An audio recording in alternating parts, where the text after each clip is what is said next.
Story 1. I got the ultimate revenge on my cheating wife who left me for a wealthy man and disappeared. I sat motionless, feeling trapped as my wife of 25 years explained the reasons behind serving me divorce papers. I struggled to fully comprehend her words. She noticed my distraction and asked if I was present. I apologized, admitting I had zoned out. She reiterated the terms of the divorce, emphasizing their clarity and non-negotiable nature. She insisted I keep the house, cars, and all the money in the bank. She urged me to sign, assuring me the process would be finalized in 3 months. Speechless, I reflected on our life together. Marcy and I had been together since high school, raising our twin daughters, Cindy and Sandy, who went off to Columbia University. We had a cozy suburban home, both drove Volvos, and Marcy had her own credit cards and phone. I never denied her anything, never strayed or mistreated her. She never seemed discontented or voiced any grievances. This blindsided me. Perhaps that was the issue, I hadn't paid enough attention. I get the mechanics of divorce, Marcy, but can you at least explain why? It might be too late to change anything, but I want to understand. Marcy slouched into a kitchen chair, clearly avoiding the conversation, hoping I'd just sign and let her go. Give me something, Marcy, what did I do? You didn't do anything, Alan, you were perfect. Sometimes I wished you'd slip up so I'd have a reason to leave, but you never did. You did a great job with the kids and put them through college. You always gave me what I wanted, even when I was difficult. You got us a nice house, my folks love you. Don't think you're at fault because you're not. She appeared about 45 with flawless skin and perfectly styled light brown hair gleaming in the sunlight. She jogged often, maintaining a toned physique and tan. Weekdays found her casually dressed, but she could glam up when she chose. Marcy thought she was as perfect as me, or so she said. I couldn't fathom what was truly happening. I'm sorry, but this doesn't add up. There has to be a reason. You can't just brush it off like that. There's more to it, Alan. I'm trying to spare your feelings and save face. Let's leave it at that. No, Alan. I found someone else. He's a real estate developer with a swanky apartment overlooking the river and a sleek black Mercedes. He's attractive, wealthy, and head over heels for me. You've always been, and still are, a grocery store clerk. I'm not knocking your job. You've always provided and made us comfortable. But you'll always be a clerk. I wanted more. I never saw you strive for more. It hurt. Even though I managed the grocery department, she still saw me as just a clerk. When offered a chance to advance and move away, I declined to keep our family together. Look how that ended up. It stung, but I didn't think it was worth mentioning. Does this wealthy, good-looking guy have a name? Clayton Manning. He's the president of Keystone Development Company. How long have you known him? 6 months. Did you sleep with him? Marcy sat up straight in her chair. Her eyes scanned the room before locking onto mine. Yes. I've been avoiding this, but since you insist, yes. We were still married. Yes, I cheated on you. I was unfaithful. Are you satisfied now? I sat for a moment, then reached for the divorce papers, signing them in 3 places, initialing 2 and passing them to her across the table. I think he's better suited for you. Sorry to disappoint. I rose and left the room. As I exited, Marcy yelled, "No, that's not why. He wasn't better than you, just different. Don't you dare believe that, Alan. Don't you dare." By then, I was out the door. I was so engrossed in my work and hobbies that I didn't even notice Marcy gradually moving her things out of the house. By the time she handed me the papers, she had already relocated most of her clothes and personal belongings to Clayton's apartment.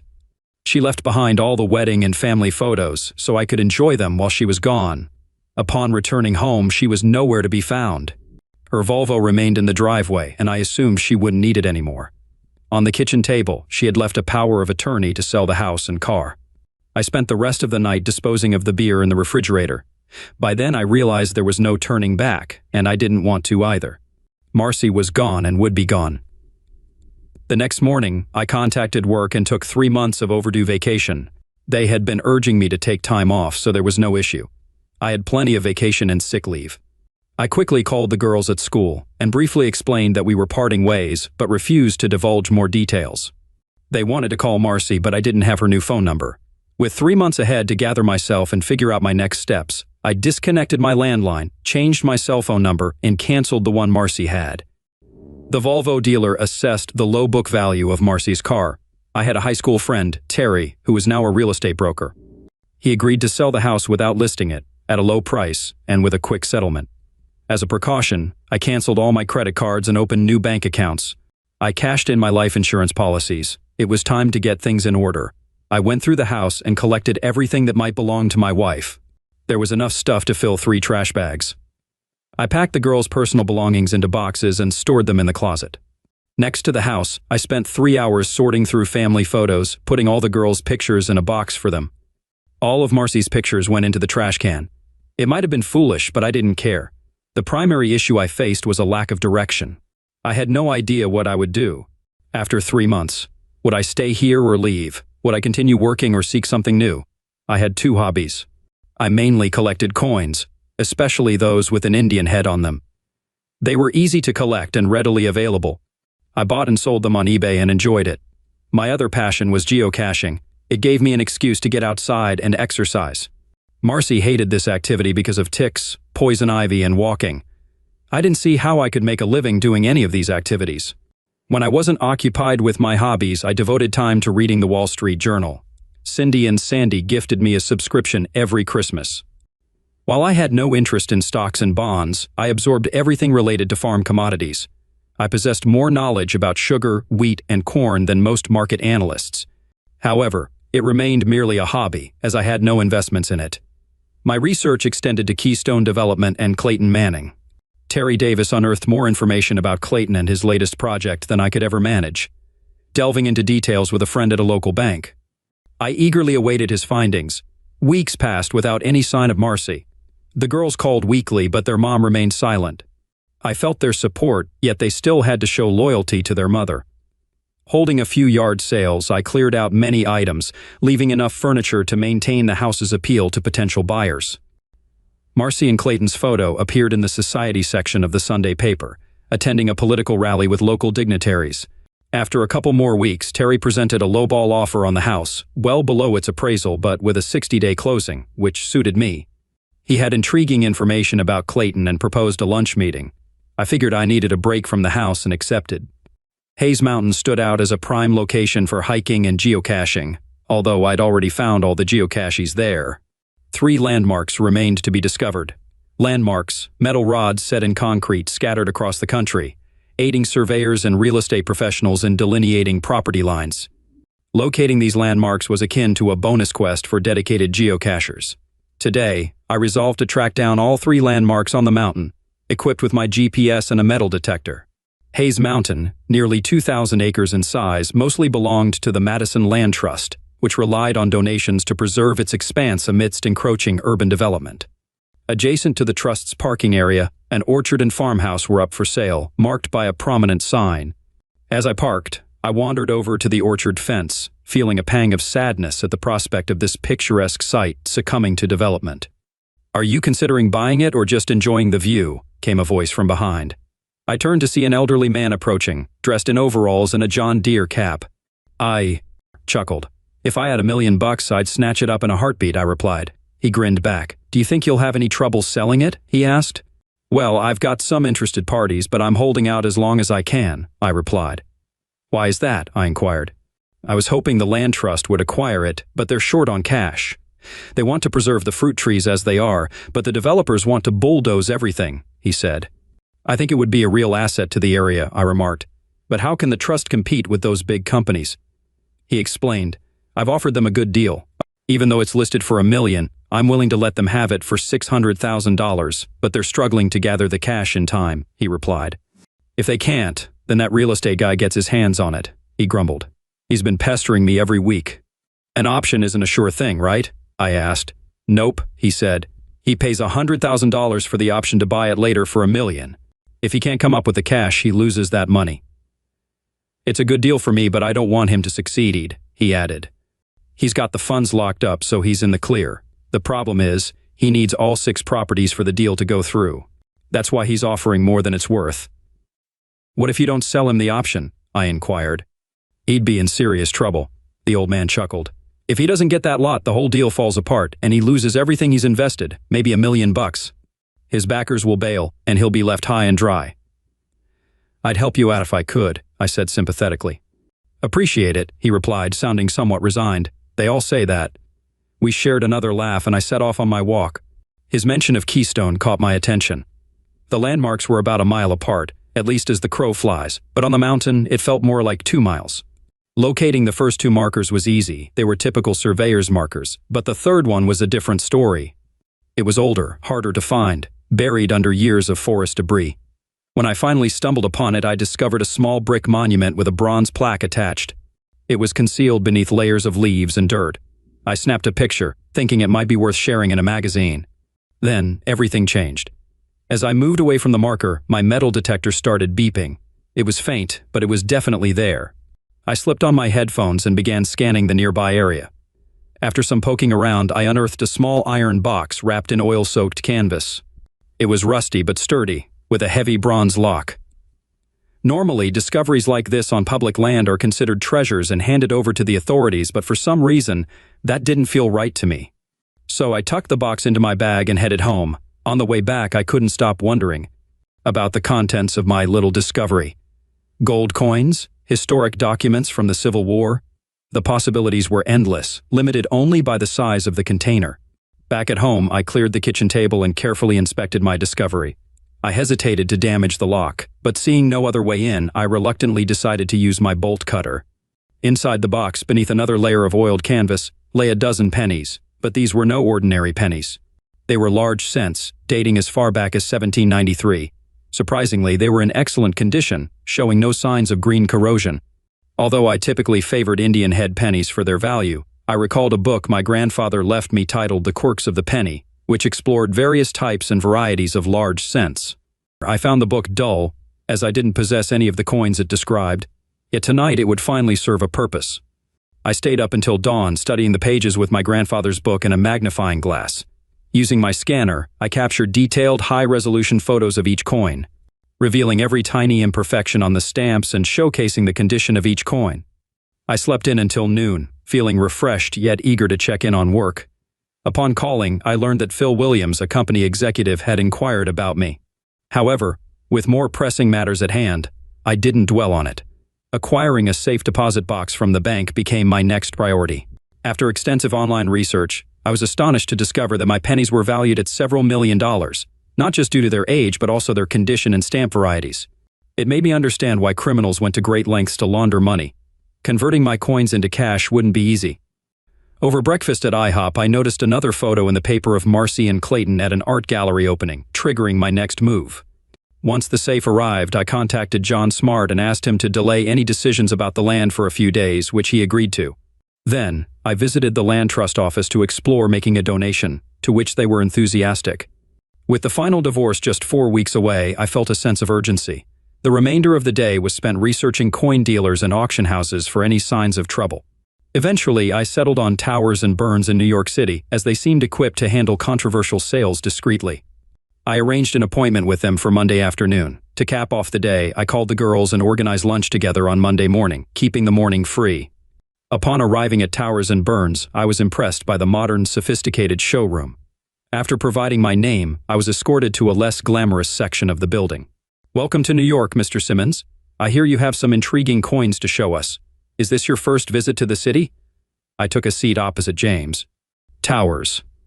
Though his face was familiar from ads, he appeared a bit older now. "Thank you. My daughters attend Columbia University, so I've been here before but never for business."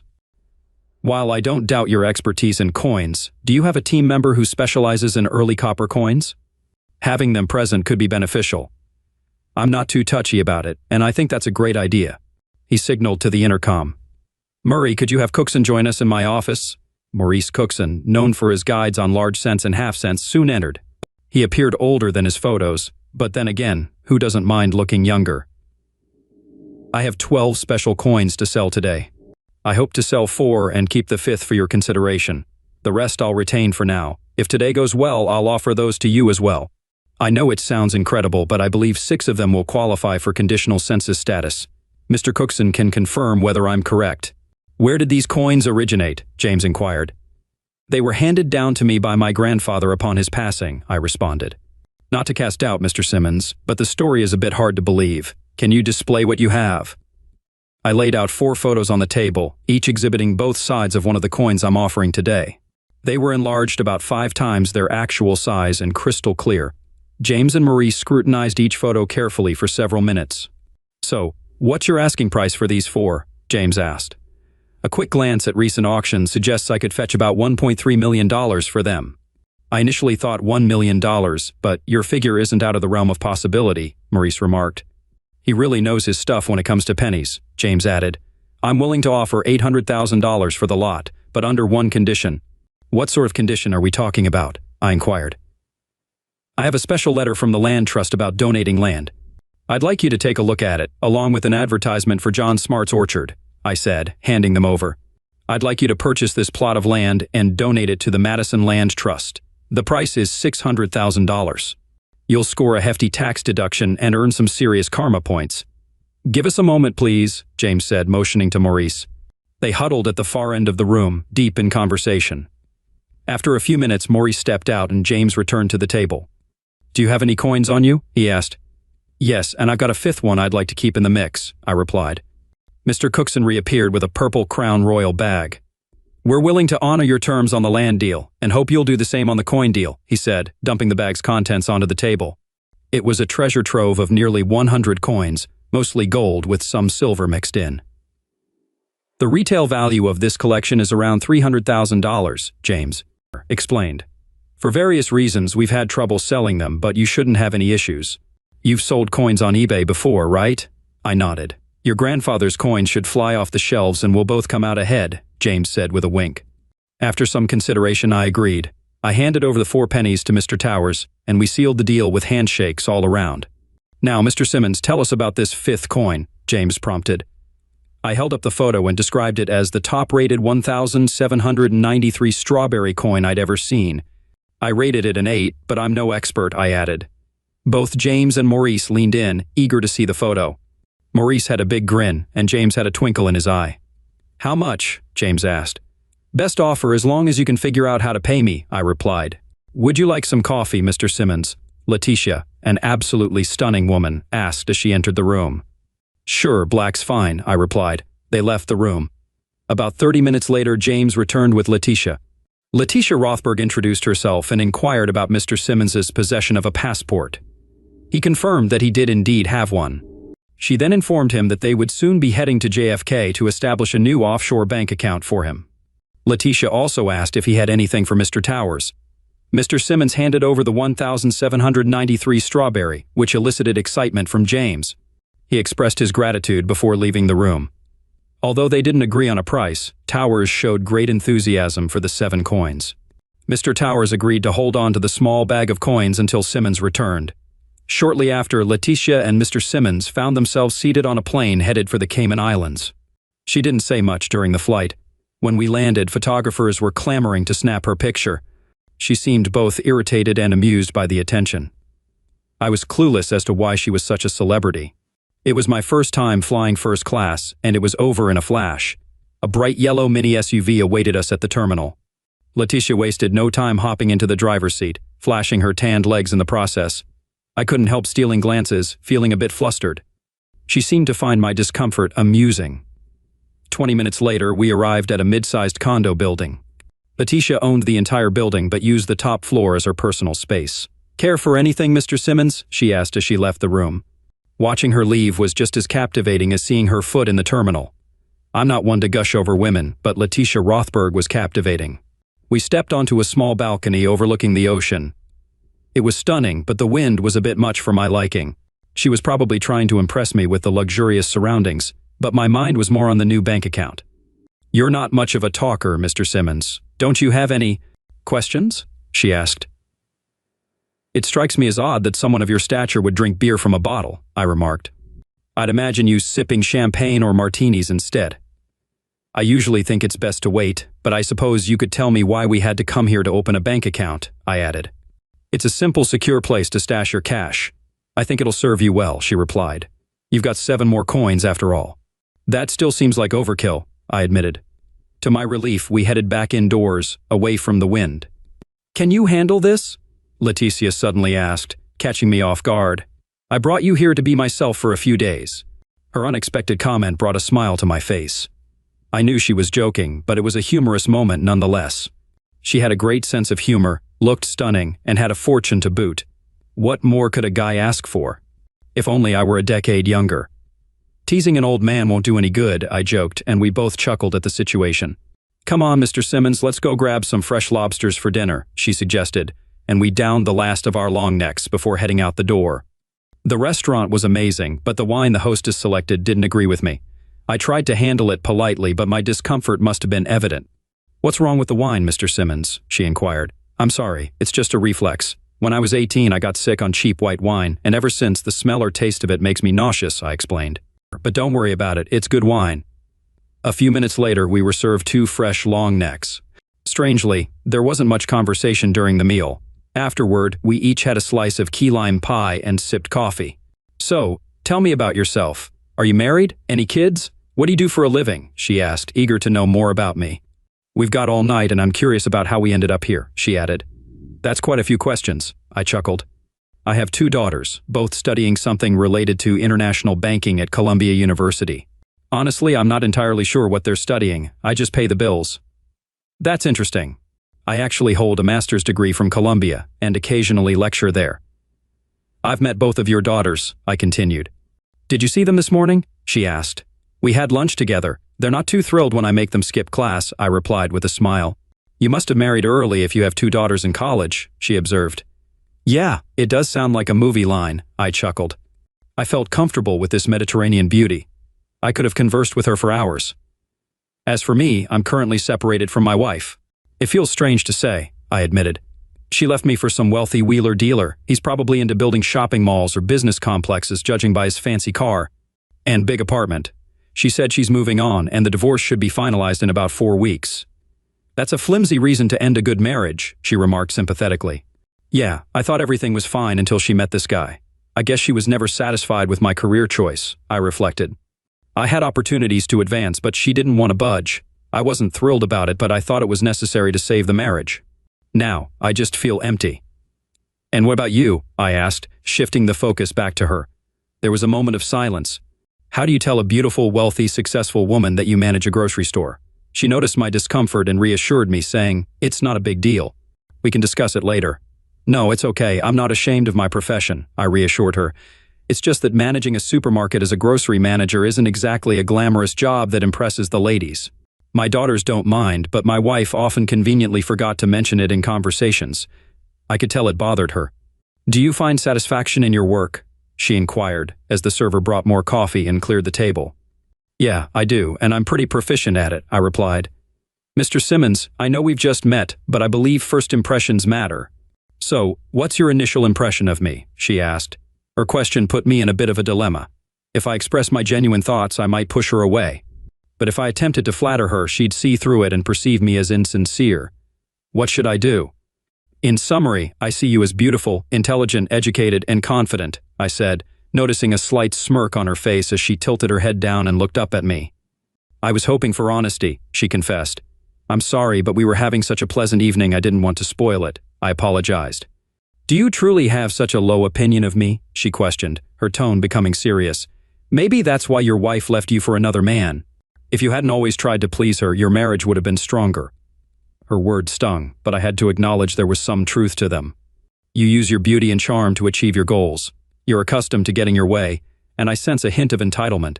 You play with men but fear commitment, yet you seem astute with finances, understanding how to spend and invest wisely. If you weren't so determined to prove yourself equal to any man, you might actually make a good mother," I said, feeling uneasy but also somewhat annoyed by her earlier comment about my marriage. After a moment of silence, they exchanged looks, and she softened her tone, questioning if he genuinely believed she would make a good mother. As they drove back to the condo, the tension dissipated, and the atmosphere lightened. Their night together turned out uneventful due to separate bedrooms, which suited him fine, as he hadn't expected anything. The following morning, he woke to find breakfast waiting for him, along with a copy of the Wall Street Journal. Enjoying the tranquility on the balcony, he noticed the wind had died down. About 20 minutes later, Letitia joined him, playfully taking a section of the newspaper. As they settled in, they quietly read and savored their coffee, as if it were a routine they'd been following for years. Despite their brief acquaintance, everything felt natural and effortless with her. He mentioned without hesitation that his phone didn't work there, and he wanted to call his daughters. Letitia offered me her cell phone and told me it was mine to use. Anxiously, I asked Cindy where she was and if everything was okay. Cindy explained that she was in the Cayman Islands, staying with a friend, and had to use her friend's phone because hers was acting up. I pushed further, mentioning that a picture of her boarding a plane with Letitia Rothberg was shown on TV the previous night, asking what was happening. Cindy responded that Letitia was the friend she mentioned and questioned why it was a big deal. I cautioned Cindy about being cautious and warned her about Letitia Rothberg's reputation as a ruthless person. As Letitia passed by with the breakfast tray, I introduced Letitia to Cindy as my daughter and mentioned that Cindy was in New York. Upon hearing Letitia's name, Cindy groaned over the phone, and I could hear her and her sister Sandy discussing something quickly on the other end. "Why are you there? How do you know her? Are you coming home?" Cindy bombarded me with questions. Before I could answer, Letitia was already reaching for the phone. "Hi, Cindy, it's Letitia. Your dad told me about you and your sister. I'll be in New York tomorrow and would love to have lunch with both of you. Where should I pick you up?" Of course, I couldn't hear Cindy's response from my end of the conversation. "Okay, Cindy, talk to you later, bye," Letitia said, handing me back my cell phone. "Your daughter said goodbye. Looks like we're having lunch tomorrow. I'll be on my best behavior, even if they think I'm a shark," she chuckled, heading to her room. An hour later, we found ourselves at the Federal Reserve Bank of the Cayman Islands. With Letitia guiding me, I established my first offshore bank account. 20 minutes later, I saw that my new account had been credited with $4 million from Towers and Burns. It seemed like a fair price for 215 pennies. After our meal, she arranged for a friend to take us to feed manta rays. Over dinner, I asked about her job at Towers and Burns and learned that she actually owns 60% of the company. "So, what else can you tell me about yourself?" I prodded, feeling somewhat embarrassed about my lack of knowledge regarding her. "I was born and raised in London. My dad's Syrian and my mom's Turkish. I hold an MBA from Columbia University. Relationship-wise, I've been engaged twice, but haven't been in anything serious for over 3 years. I've learned not to trust men who show interest in me. Call it cynicism, but I often feel like they have ulterior motives," she shared. "That's unfortunate," I responded, feeling a pang of sympathy. I was hoping for a ride back to the condo. "Does that mean you don't trust me, you big idiot?" she playfully teased. "I'm sorry if I seemed insensitive. I didn't mean to. It's just hard for me to relate," I apologized, feeling a bit embarrassed. "All right, let's just relax. We have a party to attend," she changed the subject, steering the conversation towards lighter topics. Later that evening, we ended up at a cocktail party in a prestigious hotel. She attracted all the attention, everyone treating her like royalty. Meanwhile, I did my best to blend in, feeling out of place in my New York street clothes. Initially, Letitia felt obliged to stick by my side, but I encouraged her to enjoy herself and let me fade into the background, where I felt more comfortable. However, she kept checking on me throughout the night. I ended up chatting with a couple of Hispanic gentlemen, cattle ranchers from Argentina. Our conversation started with soccer and eventually turned to fishing. Despite my limited knowledge, I tried to keep up, mostly nodding and smiling along. Then the topic shifted to investments, when Ramon York brought up his interest in winter wheat. I listened intently as he explained his plans. Though I couldn't help but wonder how someone with his apparent wealth could invest in something he seemed to know so little about. My confusion showed on my face. "Mr. Simmons, your expression tells me you're not on board with the winter wheat investment idea," Ramon observed, catching me off guard. My attempt to remain unnoticed had failed miserably. I apologized. "Ramon, I'm not really savvy when it comes to investing, and this topic is a bit beyond my expertise," I admitted, opting for a casual first-name basis to ease my discomfort. "But I have a feeling you've got some thoughts on the matter," Ramon persisted, trapping me into sharing my opinion. Feeling cornered, I mustered a weak smile. "I think I need another drink," I deflected, buying myself some time. For the next hour, I listened as an Alabama grain grower elaborated on the promising winter wheat crop in Alberta and Saskatchewan, countering the poor harvest in the States. His explanation was thorough, but my mind struggled to keep up with the complexities of the discussion. Just when I was running out of witty remarks, Letitia came to my rescue, whisking me away from the intense conversation. As we walked off, she questioned me about the unexpected turn of events. "What was that all about, Ellen?" "We were just chatting about food. Groceries," she remarked with a hint of amusement, flashing a small smile in my direction. The following morning, we flew back to New York, where a swarm of photographers awaited Letitia's arrival. A courier from Towers and Burns handed me a package containing the coins I had left behind. After bidding Letitia farewell, I made my way to the commuter train terminal, headed back to Huntsville. The divorce proceedings and the sale of the house unfolded according to plan. Phil Williams from the main office had left me multiple messages, urging me to consider relocating to the company's headquarters in New York. This time, I agreed. John Overwell also reached out, asking for a lunch meeting. At work, I tucked myself into my locker, bidding farewell to my colleagues as I prepared for my upcoming move. In a newspaper, I noticed a photo of Clayton and Marcy at a local politician's barbecue, looking like the perfect couple. With 3 weeks left, I spent a whole day scanning and identifying the coins from the bag I brought back from New York, determined to maximize their value. I decided to list them on eBay as soon as possible. As long as I didn't encounter any shady characters, everything should go smoothly. It took an entire day to create those coin listings, along with preparing envelopes and labels for shipping. All the payments went into my PayPal account, and then off to my new offshore bank. With the weekend ahead, I finally had some time to relax. My Friday lunch with John Smart was interesting. He seemed pleased that Clayton was involved but wasn't happy that I didn't benefit from the deal. Trying to explain it to him would have been a headache. Lunch went well, and as he was leaving, he handed me the deeds to 5 acres of land on the outskirts of town. It seems good deeds do get rewarded. Not long after parting ways with John, my cell phone buzzed. Cindy and Sandy were landing in Nashville in a couple of hours, giving me plenty of time to pick them up. They chose Nashville because the airfare was cheaper than flying into Huntsville, and they were watching their expenses. It was easy to get there and pick them up. Cindy couldn't wait to talk about it. The lecture hall was packed with over 300 students for an advanced corporate finance course. Mid-lecture, the professor paused to introduce Letitia to the class, and she entered confidently. After speaking to the class for about 10 minutes, she invited 2 students to lunch at the Western Hotel. We were shocked when she called out our names. "So, what did you guys think of her?" I asked as we hit the road. "She's amazing, Dad. How did you even get to meet her?" Cindy blurted out, amazed. "Well, she mentioned she needed a personal assistant and I seemed to fit the bill," I joked, earning a nudge from Sandy. "That's not funny, Dad. Be serious," she scolded. "All right, what did you guys talk about at lunch?" I asked, steering the conversation back. "She was curious about our classes and coursework," Sandy replied with a chuckle, "and she had a lot of questions about you." "We got the feeling she's interested in more than just friendship," Cindy added with a sly grin. "But why you, Dad?" "She could have any guy," Sandy pondered, furrowing her brows. "Yeah, think about it. From where we stand, you're a catch, but Letitia Rothberg doesn't know you like we do. Remember, even Mom didn't seem to know you that well," Cindy chimed in, her tone turning serious. The atmosphere between us grew heavy after my unintentional jab about their mother. I hadn't meant to sour the mood or turn them against her.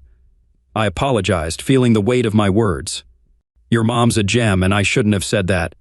"Don't worry, Dad. We understand more than you realize," Cindy reassured me with a gentle smile. We rode in silence for a while until, just as we crossed into Alabama, Sandy's phone rang. "Hey, yeah, we got here about an hour ago." "Great. No way. That's fantastic news. I'll let him know. Thanks for telling us. Talk to you later." "Bye," Sandy said, ending the call with a grin. Looking in the rearview mirror, I saw Sandy giving Cindy a thumbs up. "What's that about?" I asked, curious. Leaning over the front seat, Sandy spilled the beans. "Guess what, Daddy? Letitia is coming to Huntsville Tuesday morning.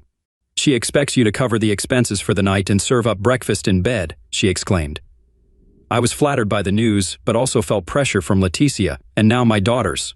It all sounded fantastic, and I hoped I was up for the challenge, not just for this one thing. The weekend with the girls went smoothly. They spent Saturday afternoon with their mom, but Clayton was a no-show. I asked them to keep Leticia a secret from their mom. We sorted through all the stuff they wanted to leave at the house, and by the time they left, everything was sorted out. On the drive back to Nashville, I made a promise. They made me swear to try to get along with Letitia. When I asked what they meant, Cindy chimed in, "Just don't tick her off, simple enough." They were excited about my move to town. But I still couldn't understand what Letitia wanted from an old guy who didn't even own a suit that was in style. Back home, I relaxed with a beer and the Sunday paper. No snapshots of Marcy and Clayton this week, but there was a blurb about Keystone Development hitting a snag with local financing. Winter wheat futures were plummeting in value, which caught my interest. I called up Terry Davis and invited him over. It wasn't a fancy lunch, but a couple of cold ones and a chat would suffice. Clayton Manning had a checkered past, to say the least.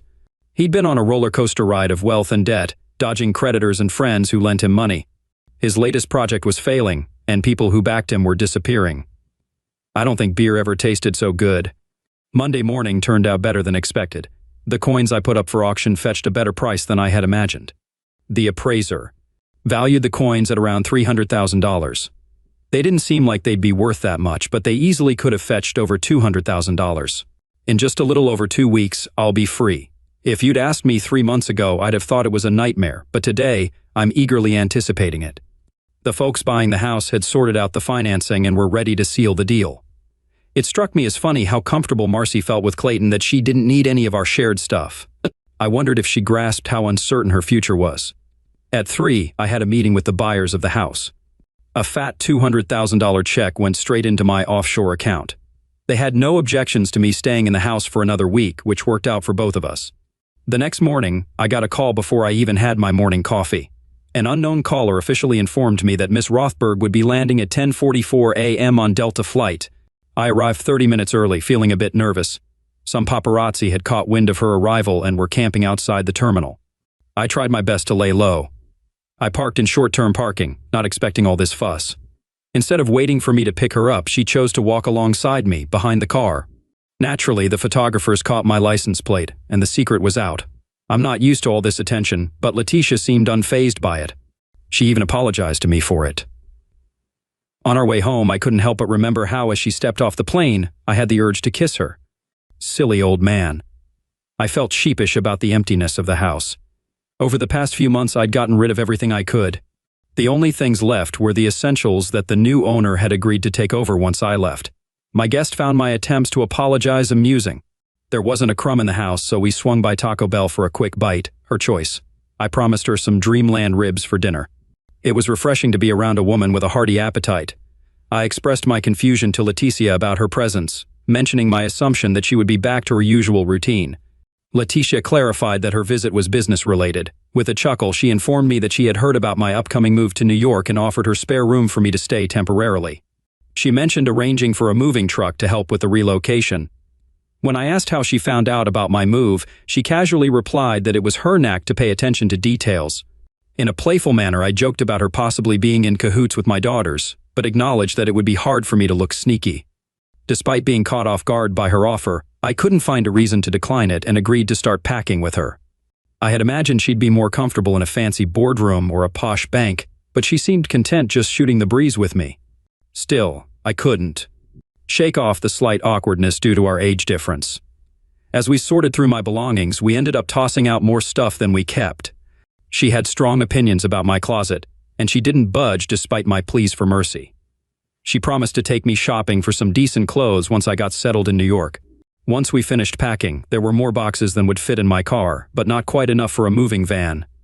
I hoped she had arranged for a small truck. I set aside my laptop and a little inkjet printer to check on an eBay auction. We were just about to sit down for dinner when another surprise popped up. A delivery van pulled up in front of the house. Letitia and I watched as the driver, dressed smartly, hopped out with a clipboard. "Are you Alan Simmons?" he asked. "I've got a delivery for you. Where do you want it?" "What in the world is this?" I muttered, puzzled. "It's from Mr. Ramon Jordan," the driver explained. "Got space in the garage?" The spot where Marcy's Volvo used to sit was now vacant. I pointed in that direction and nodded. I caught Letitia covering her mouth, trying to stifle her laughter. I guess she found my confusion amusing. 5 minutes later, I was staring at a sleek orange sports car parked next to my old Volvo. "What in the world is this?" I exclaimed with a hint of pride. The courier declared, "This here is a 2018 Lamborghini Gallardo Spider Superleggera model. Ain't she a beauty?" Letitia could hardly contain her giggles. She wasn't causing a scene, but it was evident she was thoroughly enjoying herself. I signed off on the delivery and watched the courier leave in his fancy getup. I had no clue what I'd do with my new gift, but one thing was certain, I wasn't hauling it all the way to New York. Miss Funnypants here can keep her fancy wheels, I thought to myself. My guest still had a smile plastered across her face as we drove off. I ordered up a full rack of ribs and a couple of brews. "Care to fill me in on the deal with the car?" I asked, curious. Ramon's big on winter wheat.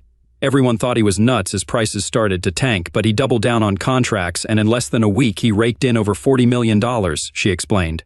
He was pleased with the cash, but the compliments about his clever move made him even happier. "Well, good for Ramon. Hope he didn't drop my name," I remarked. "Apparently he wanted to give you credit, but only if you were cool with it. He thanked me for bringing you to the party and wanted your address. I didn't know he planned to do that, though." As the ribs arrived, I watched Letitia dunk a few into Tabasco sauce before digging in. Man, I adore that girl. "You know I'll be sending this back tomorrow, right?" I asked. "That's what I figured. No worries. Ramon won't be offended." He would have offered the money outright, but he probably thought you'd decline. That way you'd feel more obliged to keep it. We had to order extra beers because of all that Tabasco. I was feeling good and didn't want the night to end. At that moment, I would have given anything to spend the night with this gorgeous young lady. I envied those smooth, charming guys who could charm any girl into bed in a heartbeat. All I could hope for was a goodnight kiss. We couldn't chat all night, so eventually, I had to head home. The next morning was fantastic. Turns out all my worrying was for nothing. As soon as we stepped into the house, Letitia grabbed my hand and led me to the bedroom. Being the gentleman I am, I made sure to attend to her needs first, and in return, I was treated to the best night of passion in my secluded life.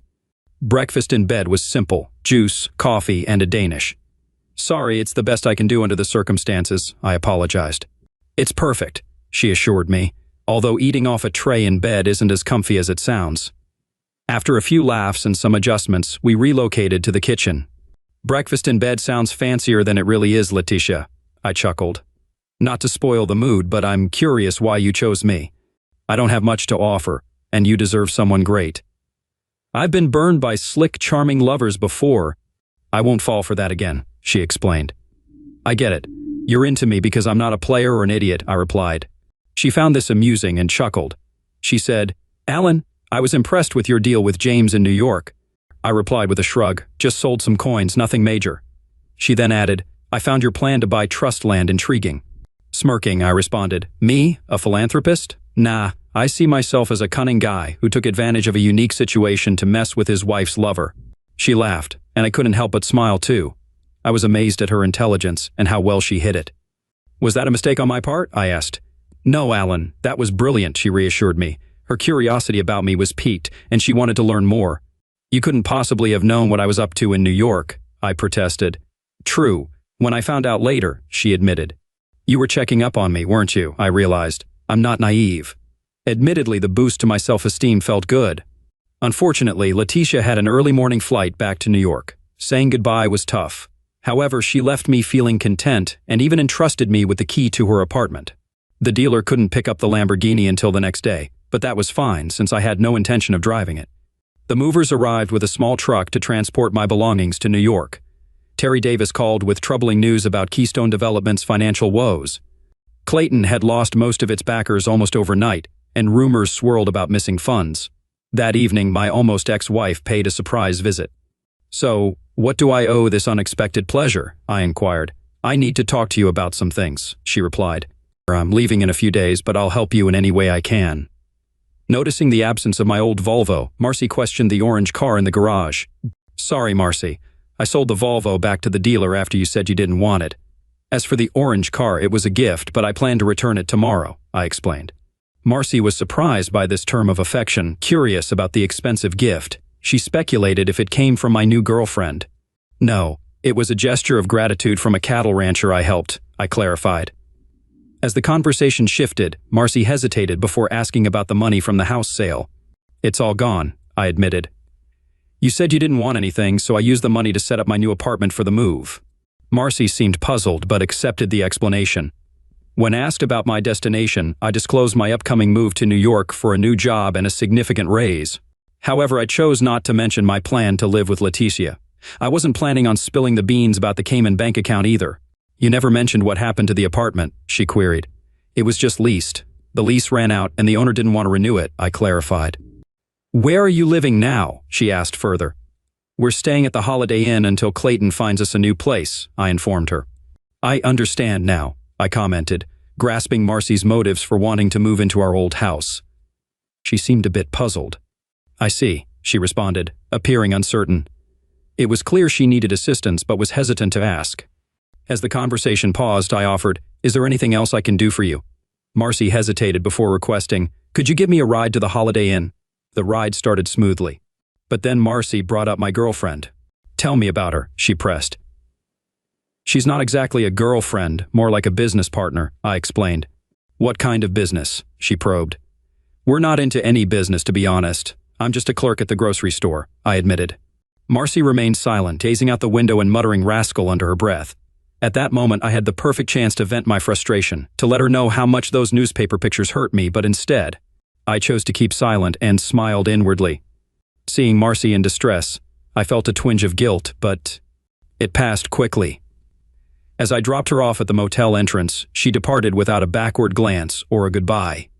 Despite feeling a pang of regret, there was also a strange sense of satisfaction. Thursday morning brought an unexpected delivery, the final divorce papers. They arrived earlier than expected, but I wasn't complaining. On the front page of the Huntsville paper, there was a photo of Letitia Rothberg arriving at the airport, accompanied by her sincere friend. Each room at the Holiday Inn received a complimentary newspaper, so Marcy would undoubtedly stumble upon it during breakfast. I emptied the safety deposit box at the bank, ready to move forward. My 7 pennies will definitely come in handy soon.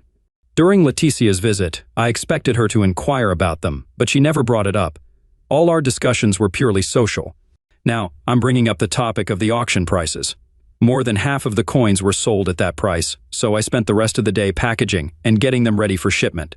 The remaining auctions had to close by noon on Friday. If all the PayPal payments go through smoothly, I'll be able to mail out all the coins the same day. Any dubious buyers will have to wait. Until bright and early on Saturday morning, I hit the road. Most of the money from my PayPal account got transferred to my Cayman account. I kept a small amount on PayPal, just in case I wanted to make an impulse purchase. As I was leaving, the buyers of the house arrived, making it a win-win situation for both of us. The drive up north would take about 12 hours without any delays. Leticia was waiting in the apartment and promised to whip up a homemade dinner for my return. I wondered who would be cooking it. It was reassuring to know that I still had what it takes to capture the heart of such a stunning woman. I was confident I could meet all her expectations. Just as I was crossing into Virginia on Interstate 81, Cindy gave me a call. It turns out Clayton Manning had skipped town, leaving Marcy stranded without a car or a place to stay. Story 2. My wife of 9 years cheated, got pregnant, and I divorced her after seeking revenge. I, male, 31, have been together with my wife, female, 34, for 9 years, married for 4. We have 2 children, 7 years and 11 years old. I adopted our oldest around 4 years ago as well, but raised and was part of his life since he was 1.5 years old. All the puke, crap, stepping on Legos, riding bikes, that's my boy, essentially. Last year, January, my wife started a part-time job serving at night and began going out with her co-workers at local bars or their houses 1 to 3 times a week after work. Sometimes for an hour or 2 after closing time, sometimes until 3 a.m. She also had another part-time job during the day for 4 to 5 hours. I worked a 50-hour work week at a remote work-from-home job. Since my job was much more flexible, I took the kids to and from school, helped with homework and class projects. I carried most of the slack on their sports or doctor's appointments as I had more flexibility, but we both shared these tasks. I also worked on my side business at night after bedtimes, which I built from the ground up. I'm proud of it, and it's definitely my passion and dream. During late spring, early summer, my wife started working more at the night-serving job and less at the part-time day job, which meant she was also frequenting the bars and going out with her co-workers more. I voiced my concern quite a bit, but always was met with, "The kids are already asleep, I'm just going out with my co-workers." I would bring up activities we could do, games, painting, hanging out, things you would want to do with your wife. It was more convenient to just hang with the people she was already with. Fast forward a few months toward the end of the summer, more late nights, new friends I've never met, schedule changes. My wife comes to me with, "Hey, I'm developing a schoolgirl crush on one of my co-workers. I feel silly about it." "There's nothing to worry about. I just wanted to let you know and make you aware. We can call the co-worker Fred." Now, feeling secure in my marriage, love of my life for 8 years, mother of my children, been through a third of my life with her, know her so well, I say something along the lines of, "Thank you for coming to me. The honesty is appreciated. You work with the guy, we are married, we've been together for 8 years. I trust you and our relationship, and it would make sense that eventually, someone would get a feeling like this. We're only human." Like, that's pretty dumb, but no biggie, thanks for the honesty. I approached it with compassion, probably a chunk of naivety at this point. I told her that it was dumb, but it's all okay, and I trust her. "You're just co-workers," and even joked and said, "Go get coffee with the guy, you work with him a lot anyway." Maybe she would see the schoolgirl crush as dumb and shake it off, say to herself, "What am I doing? My husband is my man," sort of thing. Boy, was I wrong. Fast forward a month or so, same going out to the bars behaviors. I'm dropping off and picking up the kids, cooking dinners, doing bedtimes alone. I get let go from my day job, which was a unique job that allowed me freedom to take care of the kids, take time off. and paid fairly well for my profession. I decided to put more effort into my business and went full-time into it. I was making about the same money at my side business as my old day job, and even more by double some months too. I was ecstatic, but working hard day and night, staying focused to keep the bills paid. Everything had been split 60/40ths, with me paying a bit more most of our relationship. We were 20 years old, having kids. I wasn't in a position to pay for a family of 4 off of 1 or 2 jobs with my skill set. She very desperately wanted me to pay for everything so she could stay home, and still does. It's just really hard to make enough for her to stay home in this economy, given our skill sets. I can only work 2 jobs, realistically. One month, she was going to visit her friend on the West Coast for a week. Everything seemed normal and fine, and when she came back from the trip, we went to a concert. I felt something was a little off because I saw she was texting one of her old exes again. She hadn't talked to this guy for years, and it was becoming this constant thing I was noticing. I confronted her about it, and she said she had met him on the West Coast trip. In passing at a concert her and her friends went to, so they reconnected and started talking again. At this point, I was definitely concerned and was questioning how this trip really went. I never went through her phone our entire relationship, but I had a chance to one day and had this gut feeling. I looked through her phone and found out she cheated on me with one of her girlfriend's friends, some dude she just met for a day or two and slept with him. I saw texts back and forth between him and her, talking about what they did and how great it was. She was loving the praise and attention from this guy. I also found a text thread with her planning a hotel night with Fred that same week she came back from the trip. If one hookup wasn't enough, she wanted 2. A ruse she planned was that she would tell me she was too drunk at her girlfriend's house party to drive home, so she had to stay the night. There were also more texts between other dudes about wanting to hang out or meet up for drinks, etc. Sure, let's make a date. I'll check if my babysitter is free. Apparently, I'm the babysitter at this point. I felt struck, like hit by a train, with spikes thrown at my body, dragged through hot lava. I was absolutely enraged. I couldn't process it. I was in utter disbelief. If you're wondering, our sex life was dang amazing in the beginning. We were an amazing pair sexually, but the last 3 years of the relationship, it was fairly dead. I would have to beg for sex and would be lucky to get it 1 to 2 times a month. I married a girl with a matching sex drive to mine, which is fairly high, but hers decreased a bunch after our second child. I was the only one initiating and trying to be sexy, showing that I wanted her in that way. When I saw her next, I confronted her. She seemed shocked that I found out and was pissed that I went through her phone. Later, I found out there was more I missed too on Snapchat. She didn't cry right away or act how I would expect. She didn't throw herself at me, crying. She was just looking sad and shocked. It took a few days for me to really see her break down and realize she probably effed up the marriage forever. I tried to sort through all the pain, hurt, betrayal, confusion, point of origin, hatred, love, depth, you name it. It was a rocky few weeks mentally. The depression was starting to kick in. But that's my wife, and in the end, I tried my absolute best to see the good in her and just try to make it work for the sake of our kids, the home, the marriage. I tried to be the better man. I told her, don't stay at your friends, let's try and work this out. I hate you because of the betrayal, but I love you because of everything else we've been through. We even slept in the same bed that night too. Is this trauma bonding? The next part happens within a few weeks from when I found out in July to August. All hell broke loose. I will take some blame here in this next section because my mental psyche was completely compromised and I was not operating as a functional human mentally at this point. I was broken, or at least that's how it felt. We decided to do an open relationship test run. Stupid move. It was a shiny new thing that sounded good on paper. We made rules and agreement, and she went on a date with Fred. I tried to be mostly supportive and open to the initial idea. Who knows? It might work out for both of us. At this point, she comes home and tells me about the night. It was a simple date with him, her, and a group of friends. But I realized right then, I'm never going to have time to chase another girl, raise kids, and build my business. I was blinded by the idea, but it made no sense in hindsight. It would work great for her and her schedule. At this point, I'm drowning, looking for something to make sense. I'm flopping around like a fish, trying to breathe and figure everything out. One night, I asked her to hang with me besides watching TV, something like helping me do a menial task that would take an hour or so. No, she wasn't into it and would rather watch TV. I snapped. I said, sure, whatever. I felt the care and love disappear. I felt the depression and numbness overcome me. I felt like when Anakin turned into Darth Vader. I felt vengeful. I felt hatred. I felt the poison of revenge totally engulf me. I felt depressed. I felt like I wasted my life away for someone, adopted her son, worked 2 jobs. How could she do something like this to me? I worked 2 jobs for 5 years and tried my best to provide as a young father of 2. I gave everything, my all. I bled for this family day in and day out and adopted her son. I signed papers to always be responsible for another man's child and to love him forever. But the poison hit me. How can she do this to me, and how can I handle this? Life didn't seem real anymore. I hopped on Tinder and found the easiest girl and planned a date, possible hookup if things went okay. I skipped a chunk of the rules and agreement of the open relationship. I wasn't honest in what I was doing or my intentions for the night. I met the Tinder girl at a bar and hit it off a bit, but at this point, I could care less about looks or conversation. I was just filled by numbness and worthlessness. I wanted to feel what my wife did to me, how easy it was for her to do it to me.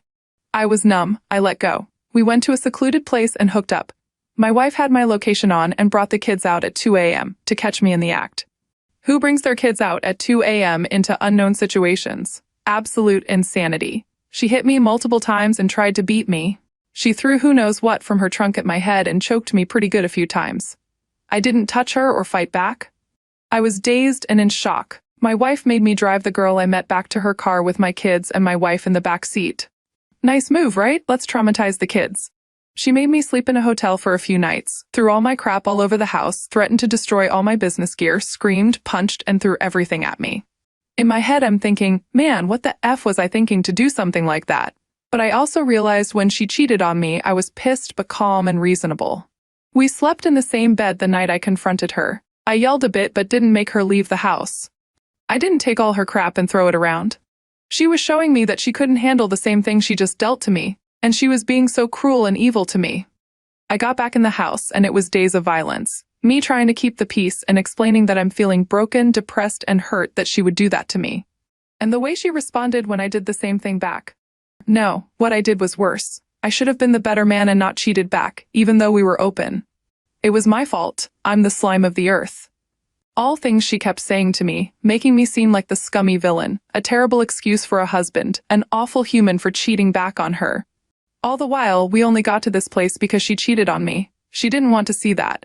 She made me into this shell of a man, and all of this was happening so fast. What was the rush? Why did all this fall apart so quickly? There was something else affecting this rushy, open relationship. A few days after this, my wife finds out she's pregnant. We were now in tornado panic mode, everything spinning in our world.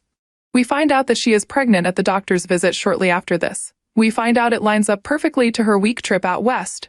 It was the dude she met and slept with out there. I knew this because we didn't have sex that week before or after her trip. It's not an excuse for her behavior, but the pregnancy hormones could have been why she was so intense when she caught me, even when we were technically in an open relationship. I just skipped some rules.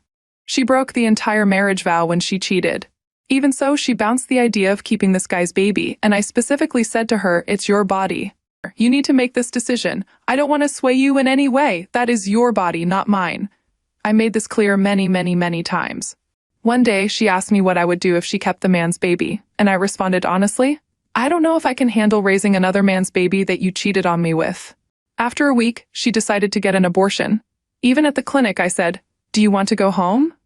You don't have to do this. It's your body. Seriously, this is an important thing. We can just go home." Yes, she asked me to drive her to the clinic. She was going to have Fred drive her. She almost instantly regretted the decision a day or so later. She wanted to keep that man's baby and made me feel like I forced her to choose to abort.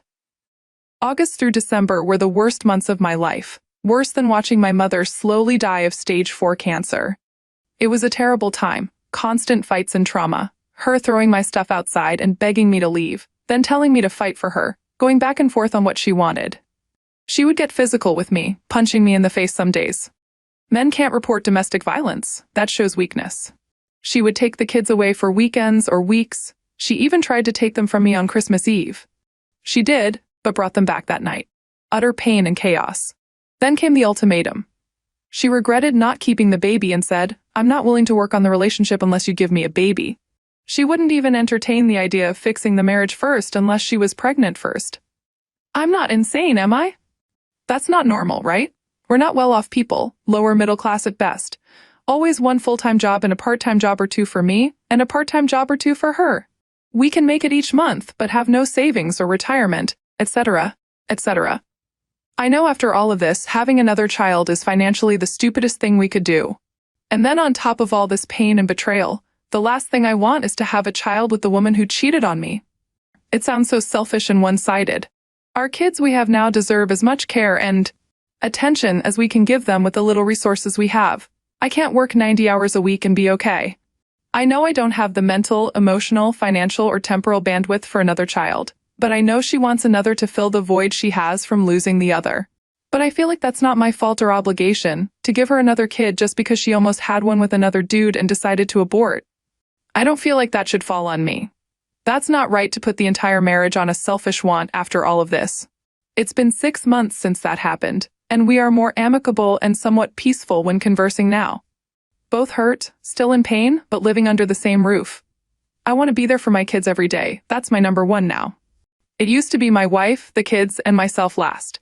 But now it's the kids, myself, and my wife last. I want to be there every day for them like I have been the past 10 years. I adopted her son as my own, and she wants to take them away for an, at best, situation of 50-50th split custody. I love these kids so much, and I know they will be broken without dad there growing up. Sure, 50% is better than nothing, but it's tough.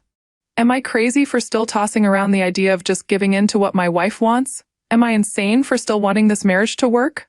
I think about it, and sometimes feel like a weak man who just wants his kids. I want peace, not more headaches, but another baby sounds so intense right now. We're definitely at a defining fork in the road. There is no more straight path. A decision has to be made. Give her a child and save the marriage for my children, working even more hours to stay afloat, knowing I'm doing it all for my kids and a wife who cheated on me and I cheated back on? Or do I walk away with my peace, knowing that I tried my best to make it work, but knowing life will be 10,000% harder raising 2 kids in separate households? I'll still have to work double hours or find some magic job that can afford 2 kids and a single dad in this economy. I don't have much of a friend network or any family here. I'd pretty much be on my own. I don't know, Reddit, I'm just one in a billion human beings, just like you, going through a different experience. I thought I'd share this. Any advice, clarity, or perspective is appreciated. I have a gut feeling of what I should do, choose myself and my happiness, peace. It's just tough. So, your wife wants a baby to fix the marriage? Sure, because nothing patches up a broken relationship like sleepless nights and dirty diapers. I mean, who needs therapy when you can just throw another kid into the mix, right? Because nothing screams bonding experience like trying to keep a tiny human alive while your marriage is falling apart at the seams. And let's not forget the open relationship experiment gone wrong, because, when your partner cheats, the obvious solution is to level the playing field by doing the same. It's like trying to put out a fire with gasoline. Genius. But oh, the hypocrisy is just the cherry on top of this disaster cake. She opened the doors to the relationship even before all of this, and then has the audacity to get mad at you for sleeping with someone else. Talk about a double standard.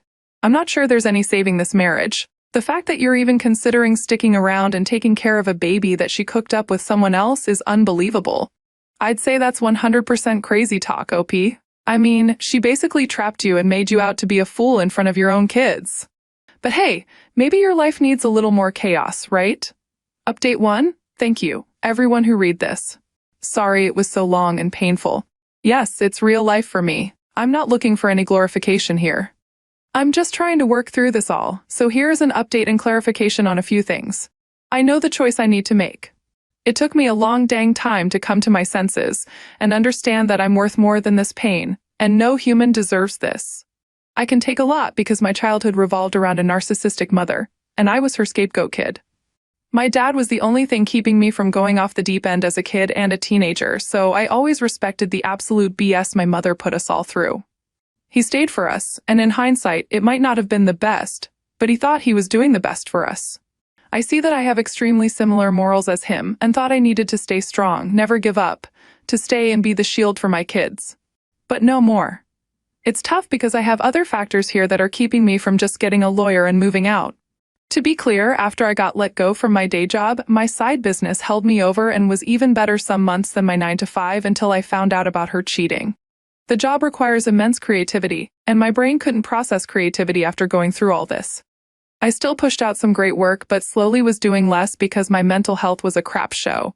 I picked up a part-time job in November doing menial crap in the same sector of work and have been doing my business on the side when I can muster up the creative juice. I don't have any savings or means to just hire a lawyer instantly. It would take me several months to do that, currently, and a lot of long nights while staying vigilant through any more turbulence with my wife. I also have no means for last month's security deposits for an apartment or place to stay while all of this goes down. I don't have any family in this state, and my friends are honestly 2 or 3 people I've hung out with a few times. I know life. It's been 5 years to build the business and work full-time for the family, so my true support circle really doesn't exist. Lastly, my business is run out of my entire garage. It requires a lot of space and equipment, electricity and water, and if I get an apartment somehow, I will lose that source of income until I can get enough to afford both an apartment and a small workspace or warehouse, which perpetuates this no money to take action issue. Update 2. With all the courage you gave me and this realization that I've been a dang doormat through all of this, blindsided by my own idea of a man never giving up, I told her flat out I want a divorce. I took my ring off and told her that she effed all this up and she cannot treat me or anyone else like this. If you think using and abusing a human like this after they adopted your son, then you're insane. The baby extortion, the making me feel worthless, how my cheating was worse and unforgivable. But she can cheat and get pregnant while I bust my butt for the kids? I told her to F this, I'm done. I did some immediate gray rock and 180 like some of you suggested, awesome by the way, and she perked up like a confused chipmunk. I saw the wheels turning in her brain in real time. She knew I was serious, and she broke the F down. I mean, on the floor, uncontrollably crying. It took her all of this BS and time to realize my worth.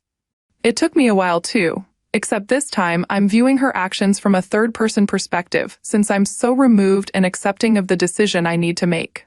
No more distractions. She's been saying she'll do anything I want. She's trying to do sexual favors turned down, by the way, give me my favorite candies or things, and trying to plan dates and crap. Saying she wants everything to work now. She wasn't ready for those 6 months while she was effing me up emotionally, mentally, and physically, but now she's ready to put in the work. I looked at her in disgust and felt like I was watching the situation as a third person. It was quite an eye-opening thing. I felt this flame in my chest and I stuck to my guns.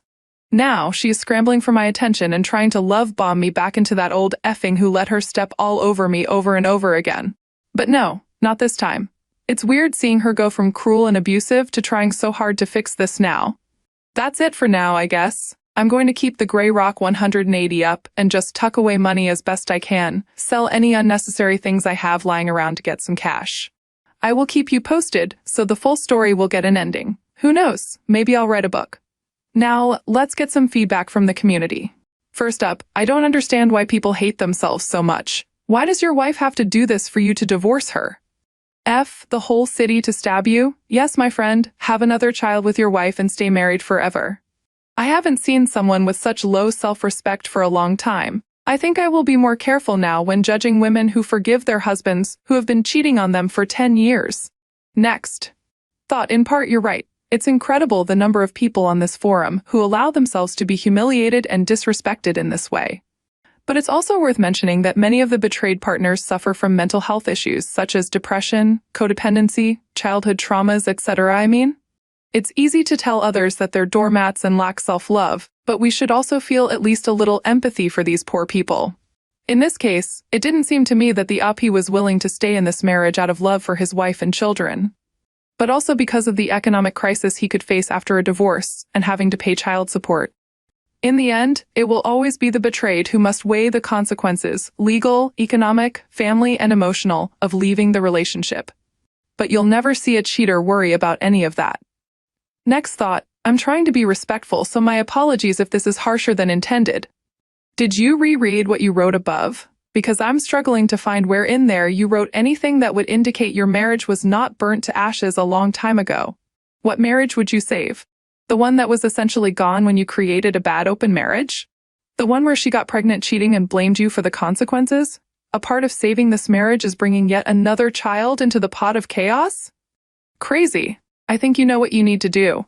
One more reaction. This is by far one of the toughest stories I've seen on this forum. Now getting to the point, it's clear that your wife doesn't love you, now, never did, and probably never will.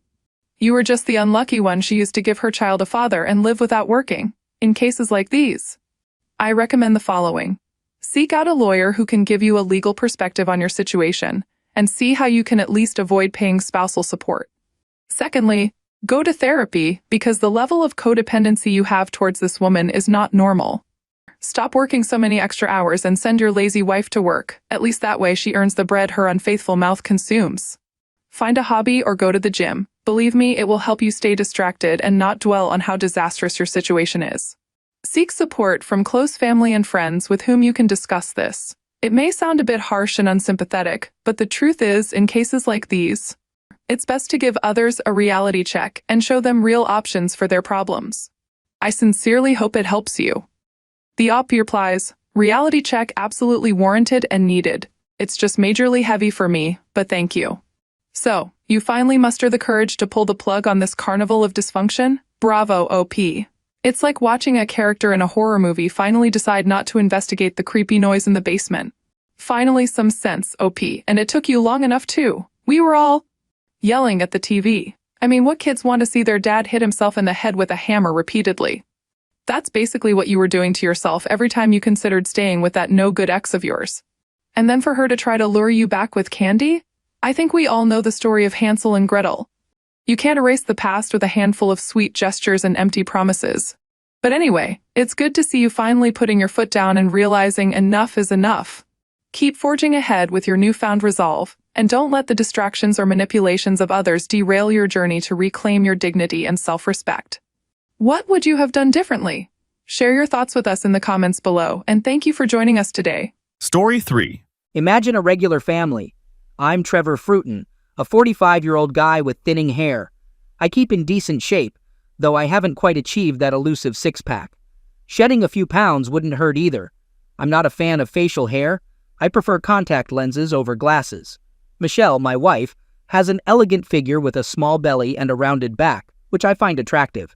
She's an ordinary woman, not stunningly beautiful or particularly ugly, so she doesn't grab long-term attention despite being 45.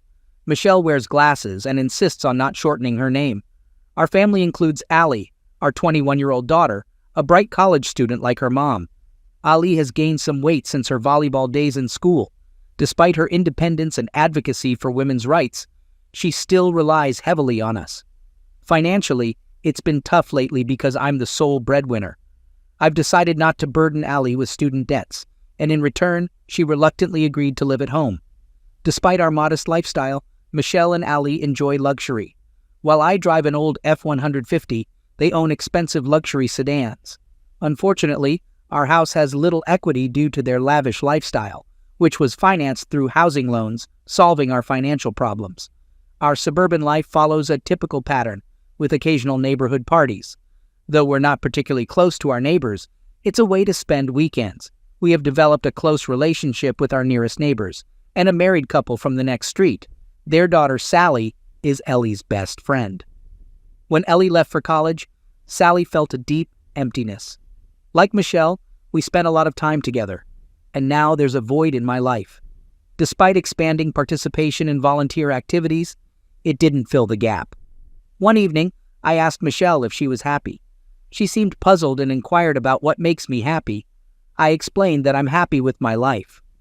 Lately, she had become distant and lost enthusiasm. I missed the pleasant times we spent together, like with Allie. Perhaps I was a bit bored. I wondered if I was doing something wrong or if there was something I should do for her. Michelle reassured me, saying everything was fine with no complaints. Confused by her answer, I inquired about her motives and questioned why all these questions. My only desire is for you to be happy. Assuming she would seek help from a consultant to find balance and cheer up, I suggested it. She responded uncertainly, stating that she didn't know and would think about it. When the air got colder, I dismissed the idea. However, 2 weeks later, Michelle decided to start weekly classes with a life coach. I hoped for a surge of passion in our bedroom, but unfortunately, that didn't happen. We've remained consistent, closeness partners twice a week, and it seems it'll continue indefinitely. I'm not complaining. Michelle accepts my occasional moments of premature pleasure, just as I tolerate her occasional simulated climaxes.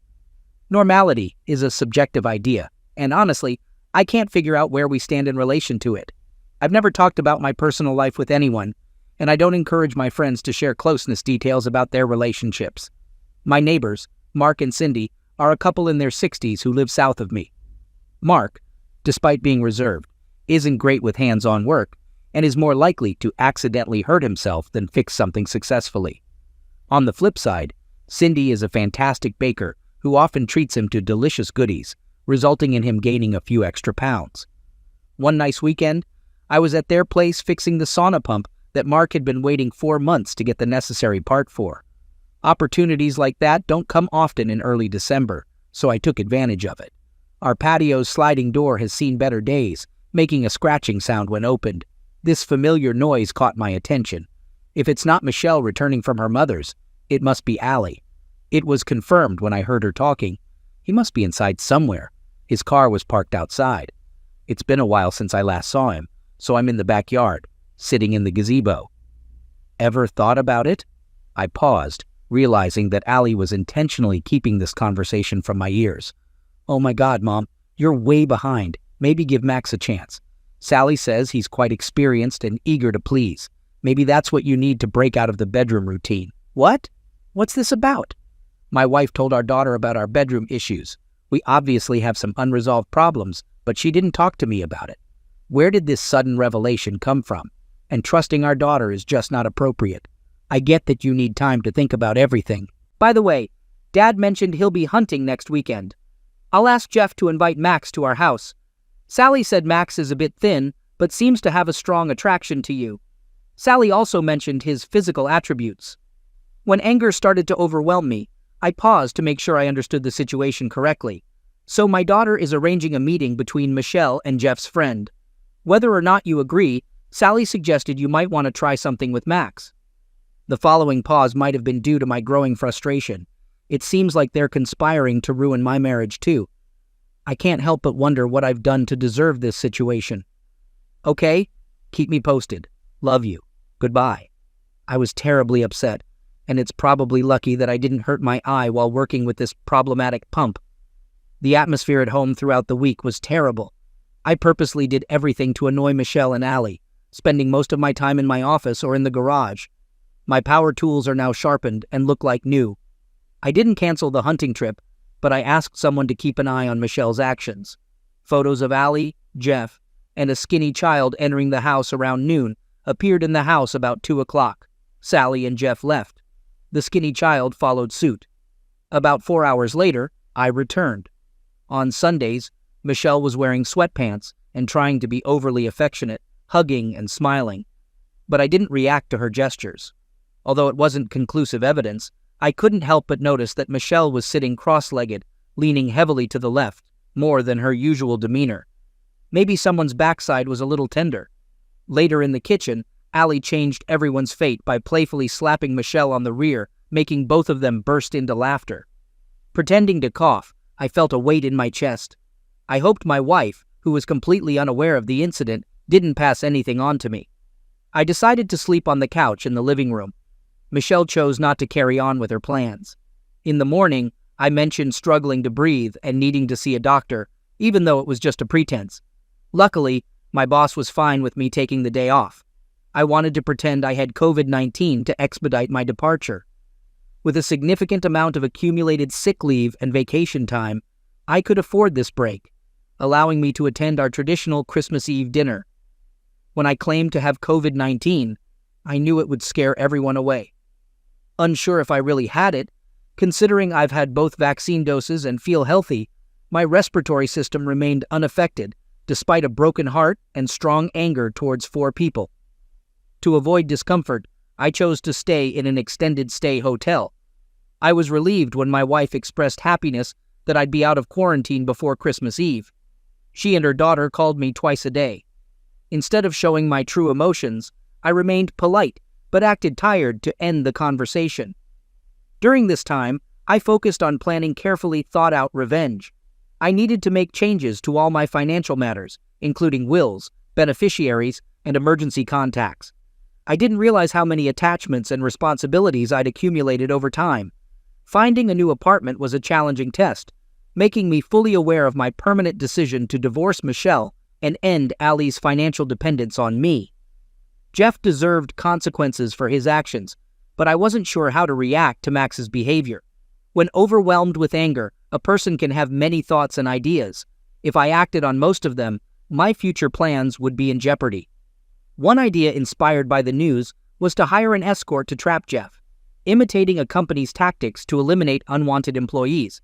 But this plan would damage Allie, who, in my opinion, didn't deserve such consequences. Preparing for Christmas, we sat at the dining room table, admiring the plastic Christmas tree with flashing red, white, and green lights, and inhaling the festive aroma from pine cones. Over the past 23 years, we turned annual meetings into a tradition. But not everyone attended the first 2 meetings. Michelle worked hard in the kitchen, and now we all sat at the table, enjoying the meal. Usually at this moment, I could briefly express my gratitude, but not this time. When I stood up to make a speech, it was evident that my toast wouldn't be lighthearted. I turned to Jeff and casually asked him what he thought of Heather. The question drained the color from Jeff's face and caught Allie's attention, who has been in a relationship with Jeff since high school. It was hard to imagine anyone doubting that they would be together in 50 years. Jeff hesitated and expressed confusion about Heather's reference, his denial lacking conviction. It seemed as if he would prefer jumping out of a speeding train, resorting to the classic politician tactic of denying everything. He mumbled that he didn't remember hearing that name, but I remained unconvinced, prompting me to play my own card. I activated an audio recording on my phone, capturing Heather's voice exclaiming, "Oh, Jeff, you're great! I'm glad to meet you again." Swiftly turning off the recording, I hoped that my doubts about it being Jeff's voice would disappear, along with the fading sound waves. Allie, on the other hand, completely lost control and flew into a rage. She accused Jeff of betrayal, instructing him to leave immediately. Acting quickly, I positioned myself behind him, holding him in place. Both Jeff and I managed to fend off Allie's desperate attempt to damage him. I advised Michelle to take her daughter to another room and attempt to calm her down, noting that Allie was behaving like a wild animal. I needed a serious talk with Jeff. Michelle led Allie forcefully out of the dining room into the kitchen, and the commotion didn't go unnoticed as a string of expletives fell out, causing tension among the serene serving bowls. In a short time, I explained to Jeff the further course of events. I made it clear he had to warn Max against meeting me, as the consequences of such a meeting would make Max regret his existence. Jeff was sternly warned that his involvement in this case was completely unacceptable, and I made it clear I didn't want to catch his eye anymore. The pallor of his face indicated he realized how much his position had decreased and how limited his choices were.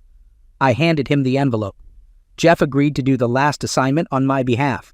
I called loudly towards the kitchen, urging Michelle to come back with Allie. We were ready to talk. If looks could cause damage, then Allie's gaze at Jeff would be fatal. Michelle sat with a puzzled expression. Both were visibly upset with tears. First, let me explain how I obtained this record.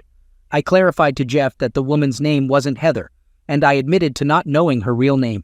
She works as an escort, and I paid a significant sum to hire her, aiming to entice you into attempting to meet, with the entire process recorded. I mentioned there was also a video available for anyone interested. In response to Allie's shocked inquiry about why I hired her, I calmly acknowledged that I did. Despite my calm reply, Allie couldn't shake the feeling of betrayal, as if she had been stabbed in the back. Michelle emitted a thin, frightened squeak, and her eyes briefly met Allie's before quickly looking away. Both women were visibly shocked, tears streaming down their faces. "Jeff, it's your turn to talk," I said, switching my cell phone camera to video mode. Jeff got up from his seat, picked up the folder in front of him, and addressed Michelle directly. "Michelle Fruiton, you have been officially served with a notification," he announced, handing her a folder. The tension in the room was palpable. As we waited for Michelle's reaction, I couldn't figure out if she would be sick or pass out. At first, she lost consciousness, and then, having regained consciousness, she began to vomit. The pine cones seemed insignificant compared to what happened next. Jeff gave Michelle the divorce papers and quickly left the house, leaving Allie to comfort her upset mother. Ellie's tears kept flowing, unable to contain the overwhelming weight of the situation. Meanwhile, in the master bedroom, I took charge of the chaos outside. Allie's valuable possession, her gift for completing her 4-year training, was safely packed in a carrier and disappeared from view. All her valuables were thrown into a garbage bag and left on the house's porch. Soon, Michelle's luxurious car pulled up to the house, highlighting the contrast between the two vehicles. Her belongings were transferred to an old sedan that had served for 23 years, symbolizing the duration of our marriage. According to my lawyer, I still had to provide Michelle with transportation. I double-checked while sipping bourbon. All our credit cards, including Allie's credit card where I was a co-borrower, were paid off and canceled. Cell phones were also canceled. Once again, I was responsible for getting Michelle a new phone, a Tacoma with a plan offering 60 minutes of talk time and 100 text messages. Unfortunately, Allie didn't get the same benefits. Despite this, both still had iPhones with an impressive 16 cameras or something similar. They had to find and pay for their own phone plan.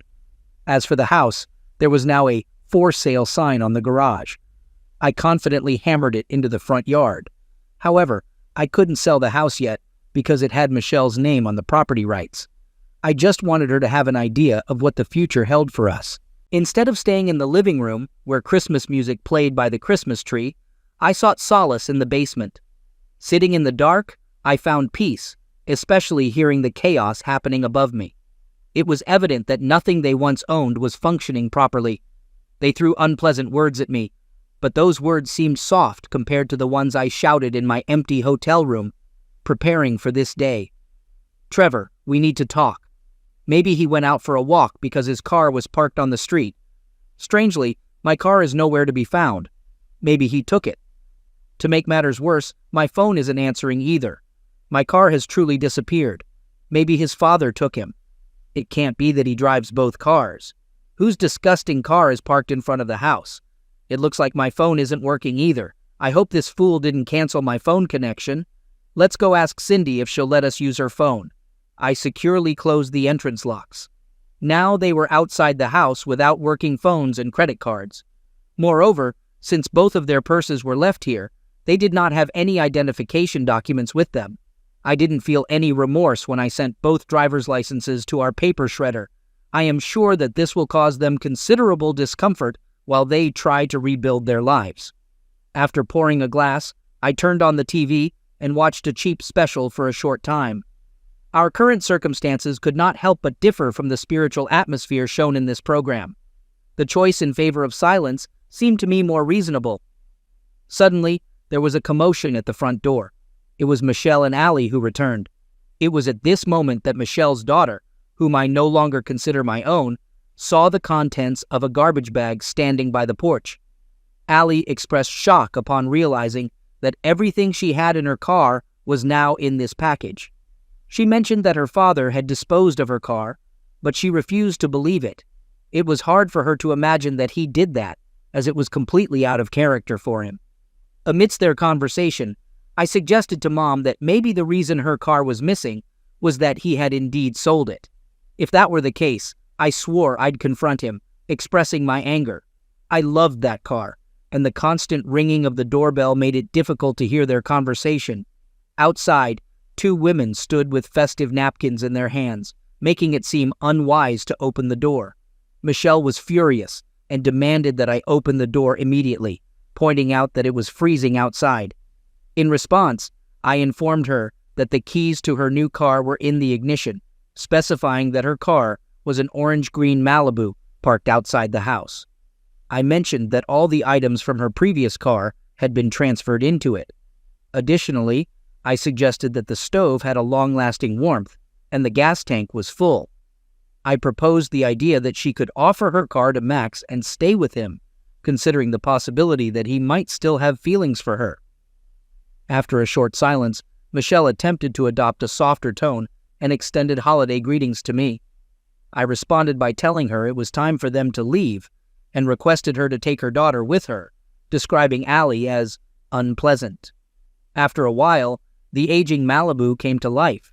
Despite its appearance suggesting the need for a new muffler, it wasn't surprising given that the guy practically gave me the car just to get rid of it.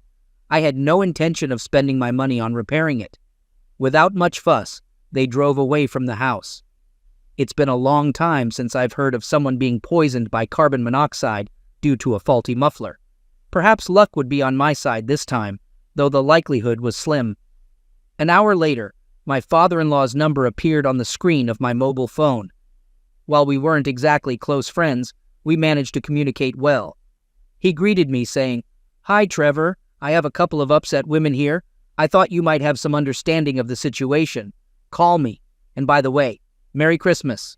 I turned off the sound on my mobile phone and sipped my eggnog with fizzy drinks, letting the adrenaline gradually subside. The flickering lights of the artificial Christmas tree gently lulled me into a peaceful slumber. When I woke up on this cool Christmas morning, the sun greeted me with its radiant radiance. There was a collection of cold serving dishes on the dining table, but fortunately, the microwave quickly warmed up my breakfast. Ham with cheese potatoes is a delicious dish suitable for any time of the day. In anticipation of the holiday, a stack of gifts was eagerly waiting for its turn to open. To my disappointment, Santa Claus left me empty-handed. The gifts lying under the decorated Christmas tree were intended for the evening celebration. If anyone had been observant, they would have noticed the absence of gifts from me to any of them. I did not unwrap the donated items, but preferred to collect the most expensive things that I wanted to take with me. Not a single photo captured our shared memories. I was trapped, and everything I came across was now scattered on the ground. It was only a few days later that Michelle found me at my house. The sun had already set, and a bitter breeze was in the air when I opened the door. I left the latch on the lock, half expecting another presentation on the sale of poinsettias for a youth sports team. To my surprise, a pale-faced Michelle stood in front of me, devoid of the usual makeup and styled hair. She begged me not to close the door, and I hesitated, giving her the opportunity to continue. She requested a chance to explain and asked if she could enter. However, she pleaded with despair, saying there's no need for the neighbors to know about it. I questioned what she needed, and she expressed a sincere apology without justifying her actions. I asked what actions she was referring to, and she pleaded to discuss it inside. Michelle gently admitted to having a closeness relationship with Max, and I responded with surprise. She widened her eyes when she realized I knew about it. I accused her of having no proof for a divorce and asked if she had hired a lawyer. She responded that she was in the process, but believed we could solve our problems and avoid a divorce. I told her it was too late and criticized her for not taking steps to save our marriage a month ago. I accused her of selfishness and dragging our daughter into the situation. I expressed that the fault was entirely hers and stated that I wanted nothing to do with her or our daughter anymore. Michelle apologized deeply and asked how she could make amends, but I told her there was nothing she could do. I expressed that I would be better off without her, and that the decision was up to me, whether her infidelity was true or not. She urged me to refrain from any action for a few weeks, explaining it was only a brief moment of weakness. I told her to go away and not bother me anymore. As she begged and knocked, my noise-canceling headphones successfully blocked the sound. I closed the door, and by morning, she was nowhere to be found. Almost a year later, minus one day, I was sitting in my lonely two-room apartment. Continuing the tradition of Christmas Eve of my own accord, I prepared a modest dinner for myself. At first, I had a hard time with cooking, and although they say that betrayal feels like a stab in the back, it really broke my heart, self-esteem, and self-confidence. I managed to maintain my self-respect throughout this ordeal.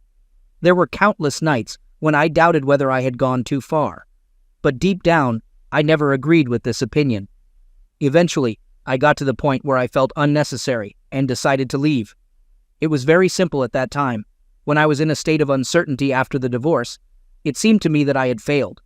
My attitude to work became sour. I often began to snap at colleagues, which is why my boss repeatedly made a remark to me. Gradually, I stopped communicating with people and began to lead the life of a recluse. My colleagues learned to give me freedom, and I focused exclusively on work, coping with my duties perfectly. I deliberately decided to refrain from attending corporate parties, and when friends tried to set me up with them, I politely refused such offers. Gradually, my friends began to disappear. One by one, it seemed that my endless pity party stayed for a long time. In search of solace, I turned to running with headphones in their ears. People passed by without bothering me, but this new hobby, along with cooking for myself, made me lose a few pounds. Accordingly, the old clothes no longer fit me, and I had to switch to a more modern style. Occasionally, one of my colleagues would make a kind remark about my appearance, but it didn't go beyond that. The divorce seemed to drag on endlessly, lasting a grueling 9 months. Eventually, when we reached the breaking point, our house quickly found a new owner. Instead of monthly support, Michelle received the lion's share of revenue from him. Sally and Jeff went their separate ways. It seemed that Michelle's cheating was more acceptable than Jeff's actions. Last spring, Jeff, while intoxicated, confronted me and angrily accused me of bringing him and Heather together. He always found someone to blame for his mistakes. I wasn't around when he was with Heather. He was weak, like most men his age, and easily succumbed to the persuasions of a seductive temptress. As for Allie, she was desperately trying to express her anger at me. She left angry voicemails, but I never answered. Maybe someday I'll answer her call, but it's unlikely, so don't bet on it. I didn't get an invitation to her graduation, but I didn't attend it either. Michelle was going through a particularly difficult time. Since we got married, she has never worked, and it was difficult for her to get a job somewhere. In order to delay the resolution of financial issues, my lawyer delayed the process as much as possible. As a result, when the house got sold, I paid all the money she was supposed to receive for maintenance according to the court. This led to both of us losing our comfortable lifestyle. Michelle tried to justify her incredibly stupid decisions during legal consultations, but she believed it wasn't enough to erase the almost 25 years we lived together. I looked at her with an empty expression, and a few tears rolled down her eyes. Hatred, a powerful emotion, clung to me tightly, and I struggled to contain it. A year passed, and we sat in my apartment, continuing the Christmas Eve tradition. Macy, a friend going through a similar situation, joined me. No, we weren't romantically involved. I wasn't ready for that yet. After cleaning up, Macy led me to the living room where we occasionally danced and snuggled. I yearned for the comforting presence of a woman, ready to share warmth, which I missed so much. After about 10 songs, Macy wiped away a tear and went back home. We were both emotionally scarred. The tone in the monthly voice messages Allie left changed. She was apologizing. Despite this, I never bothered to answer her calls. My caring mom accidentally found out that Michelle had moved in with someone else. Surprisingly, my reaction was mostly indifferent. Gradually, I started engaging in small talk with people. Former colleagues avoided me, and new ones found me unusual. Making friends has always been difficult for me, but with Macy, I managed to bridge this gap. We're just friends.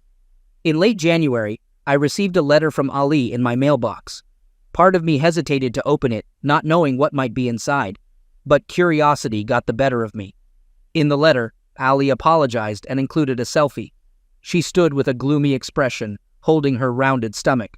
The note said, "Daddy, I deeply apologize for my mistakes. I'm pregnant. I wonder if you can find the strength to accept your grandson into your life. If not, I understand. With love, Allie." The return address indicated Allie had moved, and I wondered about her current situation. There was no mention of her husband or clues about her marital status. I squinted at the photo for signs of rings on her fingers, but they were difficult to distinguish. Despite my contempt for their mother, my desire to have grandchildren remained unchanged. It took me a few weeks to gather my thoughts before answering. During this time, Macy and I parted ways. Recognizing that we were only sources of support for each other, she decided to move far away and start anew. After hugging me several times, she bid farewell to my life. To keep my sanity, I decided to play pickleball at a local recreation center. Though it's a shortened version of tennis with different rules, I found myself playing with people at a similar skill level. There's something nostalgic about it, reminiscent of high school. Shannon entered my life with a loud entrance. She seemed to be around my age. Like many people I play with, I often miss the ball due to my lack of skill. Unfortunately, during a game, one of my throws accidentally hit Shannon between her chest. Her friends jokingly suggested I should kiss her to make it better, which made Shannon blush even more. After the game, Shannon jokingly said I should at least buy her a soft drink. I met Shannon, who introduced herself and expressed apologies for accidentally hitting me. She confessed she wasn't familiar with games and found it challenging to engage in conversation, especially with women. Shannon mentioned a Jamba Juice cafe in the shopping center and suggested that I treat her. I agreed, and we took a walk to the cafe. During our conversation, we got to know each other better, although my responses were not particularly eloquent. As our conversation continued, Shannon observed my self-doubt and asked if I was in a relationship. I responded that I didn't think I'd ever have one due to a past experience of infidelity. Shannon inquired if my ex-partner had left me, and I explained that she had cheated, and I couldn't accept it. It had been a few years, but I hadn't fully come to terms with it. She then asked if I was currently dating anyone, and I mentioned going on occasional dates, but nothing serious. When asked about the last time I went on a date, I admitted it had been since the breakup, and though I invited people to dinner, it never progressed beyond that. I shared that my marriage ended 26 months ago in December, and despite appearances, it wasn't an easy process. It took me several years to regain my self-confidence after feeling abandoned. Palms sweating from the current conversation, Shannon noticed and suggested changing the topic. We shifted to discussing why I decided to start playing paintball, and I explained that I was tired of indulging in self-pity. I decided it was time to find something new to occupy my time, which led me to the game. My friends persistently encouraged me until I eventually gave in. Surprisingly, I found that I really enjoy it. Shannon shared that she also liked the game. She mentioned having to leave and said she would see me tomorrow for a match at 4 p.m. We bid farewell, and Shannon reassured me to stay strong, expressing her belief that everything would get better. That night, I felt confident enough to respond to Allie. I conveyed that I don't mind trying, and though we may never be close, I would like to at least get to know my grandson. I asked her to let me know when the right moment comes, but I made it clear that I refused to be in the same room with her mother, no matter what. I signed off as Mr. Forden. I mentioned Alina's demonstration and included a selfie. I added that, according to my calculations, the delivery date should have taken place in May or June. However, I wasn't sure if Allie got my answer because I haven't received another letter from her.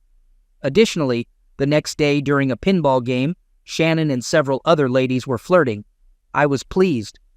After a particularly successful punch, Shannon jokingly remarked that I looked great in my shirt and that I might look even better without it. The women laughed, and I felt my face turn red. Funny you should mention that, Shannon. It seemed to me that you look very good in those yoga pants. It seems to me that you would look even better without them. When Shannon blushed, the room filled with uncontrollable laughter.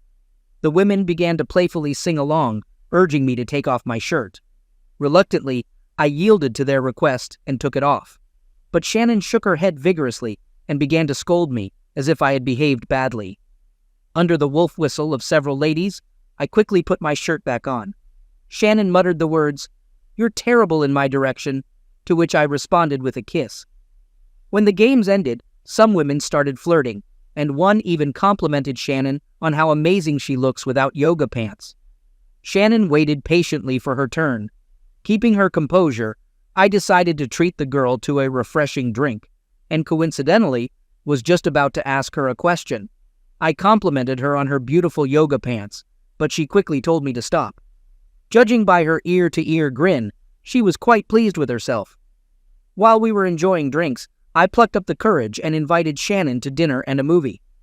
I was scared of the thought that she would reject me, but fortunately, she accepted my invitation. I couldn't get enough of it. Being out of the dating scene for over 27 years, I felt clueless, clumsy, and very nervous. But over time, I managed to relax, and I regained my former cheerful character. After a few dates, Shannon convinced me to spend the night. I was surprised when she asked, "Who were you thinking about?" This question caught me off guard, and I had to pause and think. My simple answer was, "About you." I couldn't help but wonder what she saw in me, a self-proclaimed loser. It felt like she saw me as just a reflection in the mirror. In early June, Shannon talked to me in bed about my grandpa's celebration. As she held my hand, her words made me realize she might know something I didn't.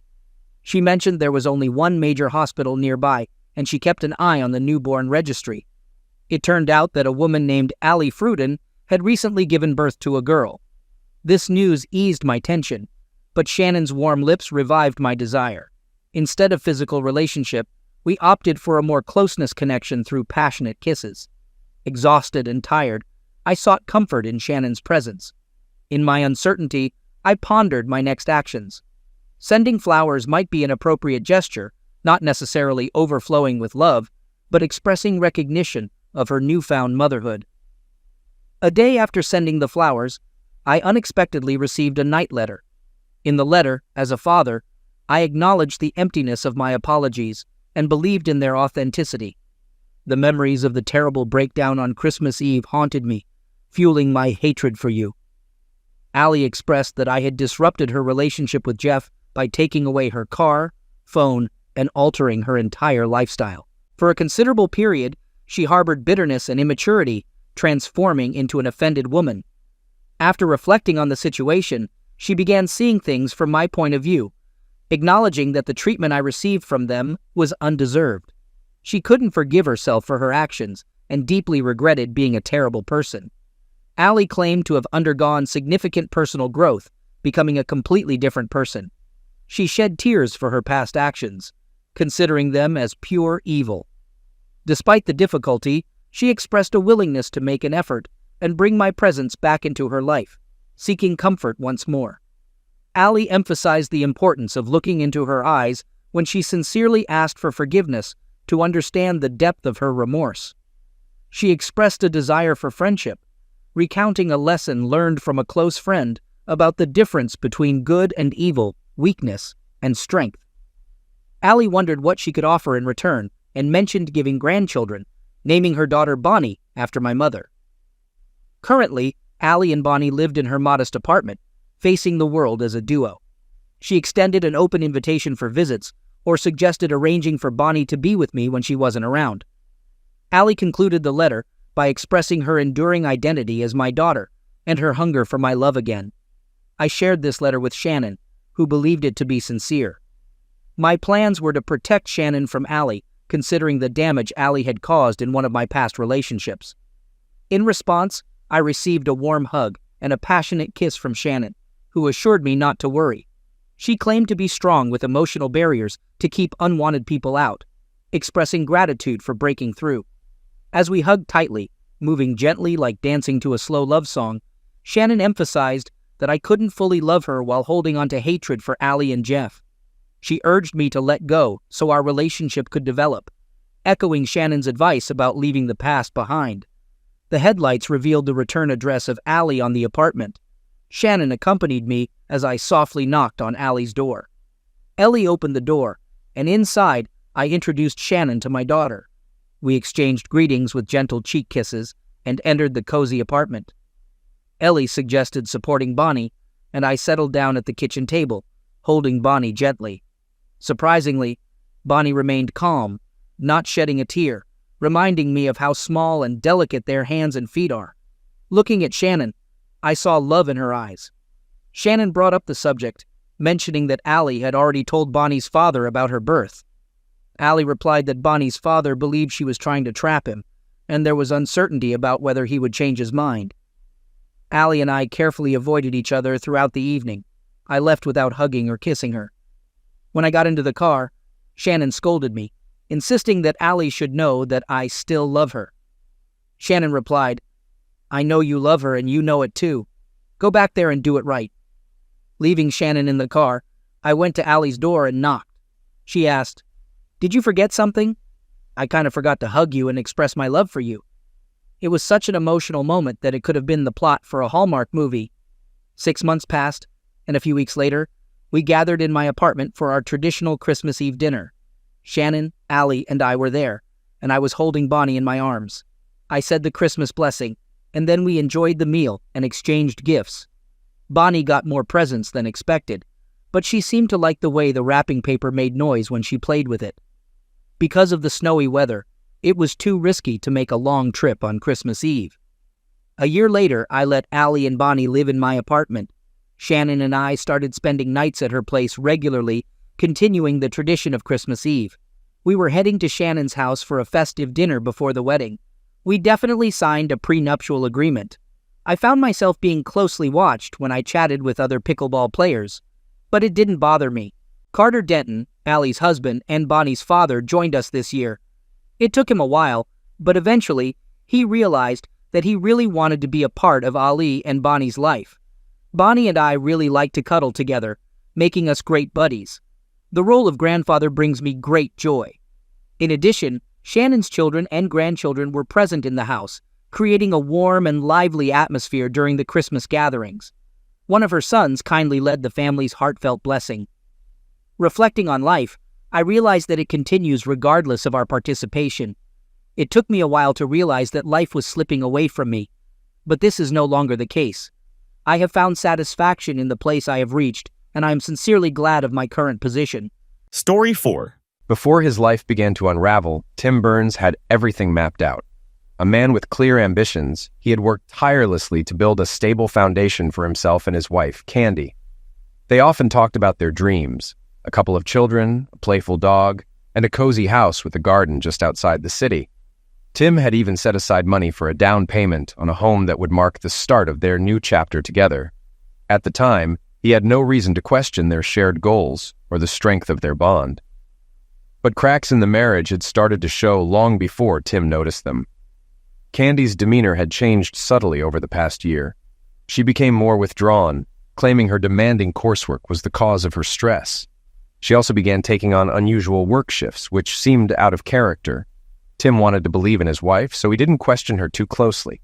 He convinced himself it was temporary and that they would soon return to the rhythm they had once enjoyed. The turning point came during a camping trip with Jake, Tim's boss. What should have been a weekend of camaraderie left Tim with a gnawing sense of unease. There was something unsettling about Jake's demeanor, the way he smirked knowingly during conversations. It planted a seed of doubt in Tim's mind, small at first, but it lingered long after the trip ended. Unbeknownst to him, that weekend marked the beginning of the betrayal that would shake the very foundation of his life. Tim Burns, a dependable man among his colleagues and close friends, glanced at his phone when a familiar chime announced a message from his wife, Candace, or Candy, as she liked to be called. 5 years into their marriage, Tim had just achieved a significant milestone at work, landing a major service deal with a California-based client. It was the kind of news his supervisor, Jake Hudson, would celebrate as a major coup for the team, and one that might even come with a well-earned raise. Maybe this is the sign we need, Tim thought, imagining starting the family he and Candy had always wanted. But something felt off. A nagging doubt had settled in after a camping trip with Jake just a week earlier. Since then, Candy seemed different. Distracted, short-tempered. One day, while doing laundry, Tim found a pair of her underwear with a strange, foul smell. It hit him hard. He couldn't shake the feeling something was wrong and decided to find out the truth. With a business trip to California coming up, Tim met with a family law attorney, Ruby Hawkins, to discuss his options. He wasn't sure if Candy had cheated, but he needed to know. "Are you sure she's been unfaithful?" Ruby asked, understanding his anxiety. "I can't say for sure," Tim answered, "but I need to know. If she has, I want a divorce." Ruby outlined the process. "You'll need hard evidence for infidelity, photos, videos, otherwise the divorce will likely be no fault." Tim was resolute. "Let's do it." Ruby gave him tools to track Candy's phone and record her conversations. Tim hated the idea of spying, but his suspicions were growing. Things got stranger. Since the trip, Jake's attitude had shifted, and Tim felt he was hiding something. Then, on the night Tim flew to California, Candy mentioned she'd be waitressing at a party Jake was hosting. "Jake asked me to fill in," she explained. "I'll make $150. Tim was uneasy, but told her to be careful. Later, he called Marvin Johnson, the private investigator he'd hired. "Candy's waitressing at Jake's party tonight," Tim said. "We'll look into it," Marvin assured him. The next day, Tim tried reaching Candy, but she didn't answer. Then Marvin sent an email. Candy spent the night at Hudson's house, attached her a few photos. Tim opened the pictures and felt his heart drop. There was Candy in bed with 3 men, Jake and others he once considered friends. Tim called Candy, but she didn't pick up. He went to the hotel bar to process the shock. The next morning, the tracker showed Candy's phone still at Jake's place. Marvin followed up with more photos. This time, 10 men, including Jake, his son Mike, and several company employees. Tim finished his business trip, booked an early flight home, and went straight to his house. Candy's car was gone, but her phone was still at Jake's. He quickly changed and called Ruby's office. When he reached Candy, her voice was breathless. "Where are you?" she asked too quickly. "I'm home," Tim lied. "Heading back from California." "Missed you," she said. I'll pick you up when you land. No need, he replied coldly. I'll take a taxi. Okay, bye. As he hung up, he realized she hadn't said, I love you, and neither had he. It was a small but significant sign, and he wondered if she even noticed. With a heavy sigh, Tim left the house and headed to Ruby's office, determined to take the next step. Candy lay sprawled between Jake and his son Mike, caught in a web of guilt and indulgence. She had intended to leave after the first night, but the pleasure she felt in their company made it nearly impossible to walk away. Each moment felt like an escape from her reality. She told herself that once her classes started again, everything would go back to normal, and Tim would never know the truth. She could continue the act a little longer. The next 24 hours blurred as she stayed with Jake and Mike. When Jake went to work the following day, Mike kept her entertained, even inviting a few of his friends over. By the time Jake returned home, she was already in bed with Mike again. Afterward, Jake sat up, a mischievous grin tugging at his lips. Maybe I should send Tim away more often, Jake teased, his voice laced with amusement. You know my classes start soon. I'll be gone for a while, she replied, trying to keep her voice steady. Jake's grin only widened. Why's that? Maybe Tim should learn how real men treat me, she joked, and both Jake and Mike laughed, clearly enjoying her discomfort. She hesitated for a moment, then added, It was fun, but I still love Tim. I don't want to hurt him. Jake's smile faltered, but he quickly regained his composure. I can arrange for Tim to be out of town for the weekend. That way you can come over and play with us. Candy laughed, but it was nervous. It sounds funny, but eventually he'll find out. Tim's not an idiot. Jake picked up a camera, the smile returning to his face. Don't worry about Tim. I'll handle him. There was a brief pause, and then Jake added, There's one more thing. What's that? Candy asked, confused. I don't want you having sex with him anymore, Jake said, his tone suddenly more serious. You belong to us now. Understood? Candy froze, her heart pounding in her chest. But how do I do that? You'll figure it out, Jake said dismissively. Come up with some excuse. Say you're tired or you've got a headache. Okay, I'll try, she whispered, her voice barely audible. The rest of the afternoon was a blur of more men arriving at the house. Mike's friends were all given the opportunity to sample her products, and Candy once again played her part. It was official now. She was part of their world, and despite her inner turmoil, a twisted part of her found herself enjoying it. Back home, Tim was devastated by the evidence Marvin had sent him. Along with the photographs, there were 2 DVDs showing his wife in compromising positions with multiple men, things she had never done with him. The love he had for her was quickly eroding, replaced by an overwhelming sense of betrayal. Ruby, his lawyer, did her best to console him, but it was clear that the damage was done. How could she do this? Tim thought, staring blankly at the images. 5 years, and she turns on me just like that. What did I do wrong? And Jake, I thought he was my friend. Ruby gave him a sympathetic look. I'll file for divorce, citing infidelity, she said gently. We can also consider filing a lawsuit for alienation of affection against Jake and the other men. It's not a sure thing, but we might get a decent settlement. Tim's response was flat, lifeless. Do what you have to do. Just don't do anything reckless, Ruby warned. I really don't want to be bailing you out of jail. Tim nodded, but his eyes were empty. I won't, don't worry. Ruby stood up. I can have the paperwork ready in a few days. In the meantime, just try to act normal around her. Tim scoffed bitterly. I'm not an actor, and I'll never touch her again. God only knows what she's been doing with those men. Tell her you're not feeling well, Ruby suggested. That should buy you some time. Okay, Tim muttered. Leaving her office, the full weight of his situation hit him. There was no way he could ever work with Jake again, let alone face the men who had betrayed him. He pulled out his phone and dialed a number he had been holding onto for a long time. Hello, came the voice on the other end. John, it's Tim Burns, Tim said, trying to keep his voice steady. Tim, good to hear from you. How have you been? John Carlson, the CEO of Empire, responded. Not great, Tim said flatly. Listen, is the position at Empire still available? There was a brief silence before John spoke again, his tone now serious. Of course. Are you finally ready to make the jump to a real company? Yeah, something like that, Tim said. I just can't work with Jake anymore. Too much has happened. John's voice softened with concern. I'm sorry to hear that. Is there anything I can do to help? Just give me a job, Tim said, his voice hardening. I'll work just as hard for you as I did for Jake. Absolutely, John replied. Can you start Monday? Definitely, Tim confirmed. Great.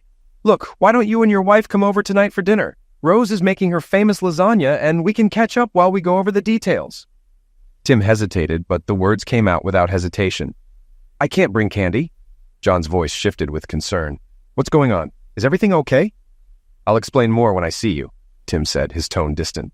Of course, John replied, his voice warm with concern. You know, Rose is a licensed counselor. If you want, she can help. Tim's mind raced, but he appreciated the offer. That sounds good. I'll take you up on that. Okay, I'll let Rose know, John said. Can you be here by 6:30? Yeah, I'll be there, Tim said, feeling a small weight lift off his shoulders. After hanging up, Tim felt some of the tension ease out of him. He started the car and drove home, but as soon as he arrived, he noticed the Candy still hadn't returned. He went inside, changed quickly, and sat down to write his resignation letter. Around 5 p.m., Candy walked in, but Tim was too absorbed in his thoughts to even look up. She came over to kiss him, but he turned his cheek, leaving her with a peck on the side of his face. Surprised, she paused and gave him a puzzled look. Is everything okay? She asked softly. Not really, Tim replied. I don't feel well. Jet lag, I guess. I'll sleep on the futon when I get back tonight. Will you come back? She asked, her voice tinged with worry. I'm meeting someone for dinner, Tim said, trying to keep his tone neutral. Are you dating someone? She asked, her curiosity sharp. Am I cheating on you? Tim asked coldly, his eyes never leaving her face. No, she replied quickly. I never cheated on you, and I don't plan to. Can you say the same? Tim's voice was icy. She recoiled, her eyes wide with panic. Does he know? Tim didn't answer. No, he'll never find out. Candy tried to play it cool. Of course I can handle it. Tim's eyes narrowed. So how was your trip to California? His voice was distant, uninterested. It went well, she answered quickly, avoiding his gaze. It was tough, but still fun. Tim's face remained impassive. I bet, he said flatly. He glanced at his watch, not even bothering to make eye contact. I should get going, he said, saving his work and shutting down the computer. He stood up, walked past her without a word, and headed toward the bedroom to change. When he emerged, Candy was sitting on the sofa, clearly waiting for him. How long will you be gone? She asked, trying to sound casual. I don't know, Tim answered, his tone stiff. Don't wait up. Goodbye, he said, grabbing his keys and heading for the door, leaving her behind. As Tim drove off, Candy couldn't shake the odd feeling that something had shifted. He didn't kiss her goodbye, nor did he tell her he loved her, something he always did before leaving. The silence between them lingered, and she couldn't help but wonder if it meant something more than just a bad mood. Watching his car disappear down the street, she immediately reached for her phone and dialed Jake's number. What she didn't know was that their conversation was being recorded. Jake, I think Tim knows something's up, she said, her voice filled with anxiety. Why do you think that? Jake asked, sounding intrigued. He didn't kiss me, didn't even say he loved me, she replied, her words tumbling out. Normally he always does, but today he was cold, just said he had dinner plans and left. Something's off. Jake's voice shifted, now laced with curiosity. Who's he having dinner with? He didn't say, she answered, her voice cracking. And it's not just that. He was distant, almost like he was pulling away. Jake, what if he knows? What if he's planning to leave me? Jake chuckled on the other end of the line, his amusement clear. So what if he does? If he walks, you've got a place with us. Don't worry about Tim. I'll make sure he stays out of the picture. But I don't want to lose him, Candy exclaimed, a pang of panic rising in her chest. I still love him. Jake's laughter echoed through the phone. Yeah, I've seen just how much you love him over the last couple of days, he said, his tone dripping with sarcasm. Candy's face flushed with guilt, but she tried to steady her voice. It's not like that, Jake. I know what I did, and I liked it. But I don't want to lose Tim. I really do love him. Jake's voice softened, but there was an edge to it. Exactly. But let him stew for a bit. He'll come around. And if he doesn't, well, we can handle that too. Candy's pulse quickened. You're not going to hurt him, are you?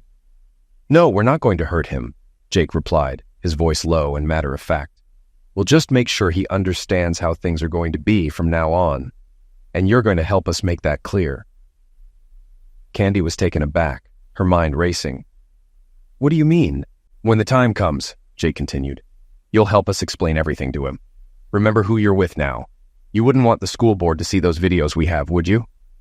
Candy's breath caught in her throat. You wouldn't? Oh, I would, Jake said, his voice growing darker. I've got plenty of footage of you out there on hikes in compromising positions. Your body belongs to me now, Candy, so you need to keep Tim in line. Defeated and terrified, Candy's shoulders slumped. Okay, Jake, she whispered, but please don't hurt him. Jake laughed lightly. Sure, whatever you say, he said before hanging up. Tim's mind was elsewhere as he pulled up to John and Rose Carlson's impressive 2-story home. He grabbed a bottle of wine he'd picked up on the way over and rang the doorbell. John greeted him with a warm smile and accepted the wine. Come on in, Tim, he said. Thanks for the wine. This will be perfect for tonight. John led him to the dining room where Rose was waiting with a fresh batch of her famous lasagna. Tim, I'd like you to meet my wife, Rose, John said. Rose, this is Tim Burns, our new customer service rep. Tim shook her hand, feeling the warmth in her touch. Nice to meet you, Mrs. Carlson, he said. Please, call me Rose, she replied with a smile. Mrs. Carlson sounds so formal. As they sat at the table, Rose served the lasagna, and John poured the wine. Tim couldn't help but comment, This is the best lasagna I've ever had, seriously. I'm glad you like it, Rose replied, beaming. It's one of my specialties. John smiled at them both, then turned to Tim. So, I've been meaning to ask, if you don't mind me prying. What made you leave Jake so suddenly? Did something happen? Tim paused, taking a deep breath. Yeah, something happened, he said quietly, his voice heavy. Rose reached out gently, her tone soothing. Please, Tim. If you're ready, we're here to listen. Tim took a long pause, his mind racing through the events of the past few days. Finally, he spoke, his voice breaking as he relived the pain. She's been sleeping with other men. Jake, Mike, their friends, everyone. I found out, and it just destroyed me. John sat back in his chair, clearly shocked. Jesus, he said, shaking his head. That's chilling. I'm really sorry you're going through this. I had something similar happen to me, though the circumstances were different. So what's your plan now? John asked, his voice shifting. Besides changing jobs, of course. Tim looked down at his glass, swirling the wine as if it might somehow make the conversation easier. I've met with a lawyer. I'm filing for divorce. My lawyer says it should be an even split, but I don't really care at this point. I just want out. Rose, her expression softening, looked concerned. What about counseling? Have you considered that? Tim shook his head, frustrated. It's gone too far, Rose. I don't even recognize her anymore. It's like one day she just snapped and turned into someone else. I don't know what happened. Rose placed a reassuring hand on his arm. I can only imagine how hard this is. But how are you coping with everything? Tim exhaled slowly. Not well. My lawyer says I should act normal around her, but it's impossible. I can't even look at her without feeling disgusted. Maybe talking to someone could help, Rose suggested gently. A psychologist, perhaps? Tim nodded, trying to gather his thoughts. I'll manage. I've got this. It's a lot. John glanced at Rose and then back at Tim. I think Rose could really help you get through this. She's the best in the business, and if you're open to it, we could set something up. Plus, it's part of your social benefits package. Tim managed a bitter laugh. That's definitely a bonus. I'm serious, John said, his voice firm. When I was in a dark place, Rose helped me more than I can explain. I know she can help you too. Rose turned to John. I can fit him in. An hour a week should do wonders. Tim thought for a moment before nodding. All right, I'll do it. Good man, John said, clapping him on the back. I'll make sure you get the time for it. Work with Rose. Let us know how it goes. Thanks, Tim said, standing up. Now, if you don't mind, John and I are going to step into the office to go over my new role. I don't mind at all, Rose replied, giving Tim a kind smile. Looking forward to working with you, Tim. Thank you, Tim said, nodding at her as he followed John toward the office. After a productive 2-hour meeting in John's home office, where they discussed Tim's new role, Tim felt a renewed sense of control over his life. John poured them each a glass of brandy to cap off their conversation, and Tim shook his hand before leaving.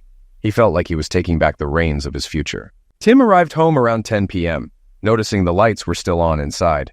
He hoped Candy was alone. After parking, he walked in and saw her sitting on the couch. So, how did your little meeting go? She asked, her voice casual. Pretty good, thanks, Tim replied. Now, if you don't mind, I'm heading to bed. Good night. He walked to the second bedroom where he kept his computer and began undressing. Are you sleeping here tonight? Candy asked from the doorway. Yes, Tim answered, avoiding her gaze. I'm still not feeling well, so I'll sleep on the futon. Is that a problem? She asked, sounding confused. No, it's fine, he replied, still not looking at her. She hesitated. It's just, you've been gone for 3 days, and I was hoping we could, spend some time together. Tim paused, then replied flatly. I'm not in the mood today. In fact, the thought of being with you right now, it disgusts me. Candy's face fell. Okay, she said quietly. Maybe tomorrow. Tim shook his head. I don't know. We'll see. Candy stood there for a moment, then turned to leave, her mind racing. Did he know what had been happening? Did he know about everything? The next morning, Tim woke up before Candy. He grabbed the resignation letter he'd prepared and poured himself a cup of coffee. On the kitchen table, he noticed Candy's purse and decided to download the audio from yesterday's phone call. As he grabbed the recorder, he couldn't shake the feeling of finality. He was done. He left the house without saying a word to Candy, the door closing softly behind him. She heard it but didn't move. Instead, she laid back down, tears soaking her pillow. At work, Tim barely acknowledged anyone. He greeted his secretary and went straight to his office, shutting the door behind him. He was just finishing up when Jake walked in. What's this? Jake asked, noticing the resignation letter in Tim's hand. Tim pulled out 2 envelopes from his briefcase. One's a signed contract from California, and the other's my resignation, effective immediately. You owe me a bonus for securing the California deal, as well as my final salary and the remainder of my vacation days. Jake's expression shifted to disbelief. Resignation? Why are you leaving? Tim looked at him, unimpressed. You really don't know why? Do you think I'm stupid? Jake, taken aback, tried to recover. Look, Tim, let's talk about this. But Tim cut him off. There's nothing to talk about. I'm done here. I thought we were friends, but you've stabbed me in the back and ruined my marriage. You can find someone else to mess with. Jake raised an eyebrow. So that's what this is about? Come on, man. Your wife wanted it. I didn't force her. Tim's fists clenched. How long has this been going on? How long have you been sleeping with my wife? Jake smirked, seemingly unfazed. The first time was at the campsite. You and the guys were skiing, and she came to me. She practically begged me. She even said I was bigger than you. Tim's blood ran cold. So you took advantage of her? At the campsite? Yeah, she practically threw herself at me, Jake said casually. And it was right after you sent me away for some work stuff. That was your plan, right? Get me out of the way so you could sleep with my wife. Jake grinned as he nodded. So what? Tim was seething. And hiring her for your party? That was just another excuse to get her into bed, wasn't it? Jake didn't even flinch. Yeah, that's right. What's the big deal? Tim's hand went into his pocket, pulling out his phone. He stopped the recording he'd started earlier when Jake entered. Thanks for the confession, Jake, Tim said coldly. Now I'm done here. I'll go to HR and I won't bother you again. Jake moved to stop him. You can't use that recording. We'll see about that, Tim said, his voice steady as he stood up to leave. Goodbye, Jake. I hope you rot. Wait a minute, Jake called out, grabbing a photo of Candy from Tim's desk. You forgot this. Tim turned, his face a mask of indifference. I don't need it. You and your son can have her. You both want her that badly? Take her. I'm done with both of you. Tim turned and walked out of the office, leaving Jake behind, staring after him in confusion, trying to figure out how Tim had found out about his betrayal. Meanwhile, Candy was on the phone, her voice trembling. What do you mean he resigned? Jake's voice was rough. When he came in, he handed me the signed contract and his resignation letter, then walked out. He knows, Candy. I don't know how, but he knows. Panic gripped Candy. What did you say to him? Jake didn't hesitate. I told him everything. About the hike. About the first time. Candy's heart sank. You're an idiot. Jake didn't sound remorseful. Well, he asked. I told him. He also left a picture of you from his desk. He didn't want it. Tears streamed down Candy's face as she whispered, Unbelievable. What now? Jake sighed. Not my problem. He's your husband. You handle it. Unless you want me to make him see things differently. No, she said, her voice breaking. You've done enough. Stay out of it. I'll deal with it. Jake didn't argue.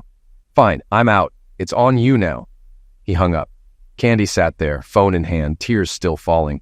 She didn't want a divorce, but she knew Tim wouldn't tolerate her infidelity. She had to find a way to make things right. Sitting on the couch, holding her head in her hands, She realized how much she had already lost. Tim pulled into the driveway, his grip tightening on the steering wheel as he spotted Candy's car parked in its usual spot. He scanned the area, ensuring there was no sign of Jake or anyone else. With a deep breath, he grabbed his briefcase and a box of personal belongings from the passenger seat, then headed inside. Candy was lounging on the couch, but Tim ignored her entirely. Without a glance in her direction, he walked straight to his home office, shutting and locking the door behind him. Sitting at his desk, Tim quickly pulled up the audio recorder he had used and found the file he was looking for, the incriminating conversation between Candy and Jake. He listened to it once more, his jaw tightening with each word. Then, without hesitation, he forwarded the file to his lawyer and called her. "Tim," she greeted, "I just received your email. I'm finalizing the documents now." "How soon can they be filed?" Tim asked, his tone sharp. "If you're ready, I can have my bailiff deliver them this afternoon," she replied. "That works," Tim said firmly. "Let's get it done." After hanging up, Tim walked to the safe in the corner of the room and opened it, pulling out his old .45 semi-automatic pistol. He had no intention of using it, but the weight of the tool in his hand steadied him. He didn't trust the situation with Jake and wanted to be prepared. Carrying it into the kitchen, he set the weapon on the table before looking directly at Candy. "We need to talk," he said flatly. Her eyes flicked to the tool and her brows furrowed. "Is that really necessary?" she asked, a note of fear in her voice. Tim's expression didn't waver. "I don't plan to use it unless I have to," he said. "But I won't take chances if your friend decides to show up." Candy blinked, feigning confusion. "What are you talking about?" Tim leaned forward, his tone icy. "Don't play dumb with me, Candy. I'm done with your games. Sit down, now." Reluctantly, Candy sank into a chair, her hands fidgeting in her lap. She didn't know what to expect, but could feel the weight of Tim's anger. "Here's the deal," Tim began. "Later today, you'll be served with divorce papers." Her mouth fell open in shock. "Divorce? What? No, Tim, I don't want that. I love you." Tim scoffed, his voice dripping with sarcasm. "Love me? Spare me the lies. I know everything about Jake, his son, and all the other men you've been screwing lately. That's why I'm filing for divorce. Infidelity." Candy's face paled. "Infidelity?" she stammered. "You can't prove anything." Tim smirked, reaching into his briefcase. He pulled out a folder and laid several photos on the table, each one time-stamped and damning. They showed Candy in compromising positions with multiple men, including Jake. "I've also got videos and audio recordings," he added. "Want to watch?" Candy's eyes filled with tears, and she shook her head, knowing she was trapped. "No." "Good," Tim said, his tone cold. "Considering the circumstances, I've been generous. No alimony. You'll get half of what's in the bank, and we'll each keep our pensions. I've already canceled your credit cards and cut you a cashier's check for your share. There's also a restraining order. You're to stay at least 500 feet away from me, my home, and my workplace. You have until the papers are served to pack your things and leave." "You're throwing me out," Candy whispered, her voice breaking as tears rolled down her cheeks. "Call it what you want," Tim said, "but yes, you're leaving." "What if I contest the divorce?" she asked, desperation creeping into her voice. Tim laughed bitterly. "Go ahead, try. But consider this. What will your school board think when they see these photos and videos? Do you think the parents of your students will want you teaching their kids after this?" Candy's face crumpled. "You wouldn't want to gamble on that?" Tim shot back, his expression unyielding. She lowered her head, her voice barely audible. "No, I'll cooperate." "Good," Tim said, leaning back. "Oh, and one more thing. You'll hand over your wedding rings and you'll stop using my last name." Candy's head snapped up, disbelief etched on her face. "You've turned into a heartless fool," she said, pulling the rings off her fingers. "Maybe," Tim replied coldly, "but you gave me every reason to be." He leaned forward, his voice laced with disgust. "I have just one question. What happened to you? What turned you into someone capable of this betrayal?" Candy hesitated, unable to meet his gaze. "It started on the second day of the hike," she admitted quietly. "You were off jet skiing and I was in the tent. Jake walked by and I don't know. I was lying there and he came in. At first it seemed innocent, but then he pulled his pants down and I didn't stop him." "So that's all it took?" Tim spat. "A guy drops his pants and you throw away everything? How many times did you screw him on that trip?" "Twice," she said, her voice trembling. "Once when you were skiing, and again when Jake sent you to the office." Tim shook his head in disbelief, pointing to the photos. And none of these guys used protection, did they? Weren't you worried about getting pregnant or catching something? I'm on the pill, she said weakly. That doesn't protect you from diseases, Tim snapped. Is this the life you wanted? No, she whispered, tears streaming down her face. Tim's voice hardened. You know, I've had plenty of opportunities to cheat on you. Women far more beautiful than you throwing themselves at me, but I said no. Why? Because I believed I had a loyal wife at home. Turns out I was wrong. He stood up, his face a mask of controlled fury. Start packing. Anything you leave behind will be trashed or donated. You're out as soon as you're served. Tim, please, Candy begged. We can work through this. Counseling, therapy. I'll do whatever it takes. Tim's eyes burned with contempt. No, I'll never forgive you. Maybe if it was one mistake, if you were sedated or coerced, I could consider it. But this? You willingly became Jake's plaything. That's unforgivable. But don't you love me enough to try? She asked, her voice breaking. He shook his head. Not anymore. I can't even look at you. The sooner you're gone, the better. Now get out of my sight and start packing. Candy sat there, her hands trembling, as Tim walked away without another word. She realized then that she had destroyed everything, and there was no way to fix it. Tearfully, Candy stood up and made her way to the master bedroom to begin packing. Tim watched from the doorway as she dragged out one garbage bag after another, clearly overwhelmed. After a while, she stopped and turned toward him, her eyes swollen from crying. Could you at least help me take this to the car? She asked quietly. Tim shook his head, his voice firm. No, that's your mess. You deal with it. And just so you know, anything you leave behind is either getting tossed or burned. Photos, the wedding dress, everything. Candy looked up at him, a flash of disbelief crossing her face. You wouldn't burn my wedding dress, would you? My parents paid thousands for that. Then you'd better take it with you, Tim replied coldly. Sobbing, Candy hauled the bag to her car and returned for another. Tim muttered under his breath, How much stuff does she have? A couple of hours later, Candy collapsed onto a bale of hay in the yard, exhausted. I can't fit anything else in the car, she said, wiping her eyes. Can I come back for the rest? Tim didn't even look up.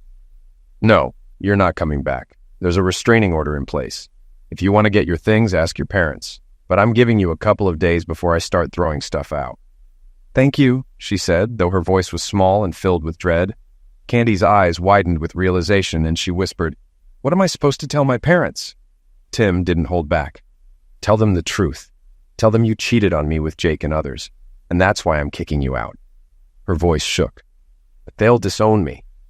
I don't care, Tim said, his tone hard.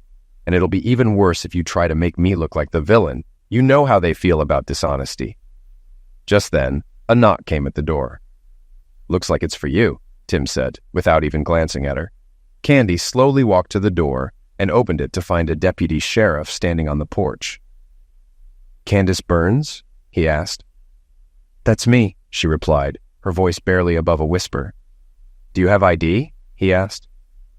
Candy fumbled for her driver's license, handed it to him, and he examined it briefly before returning it to her, along with an envelope. You've been served, ma'am, the deputy said.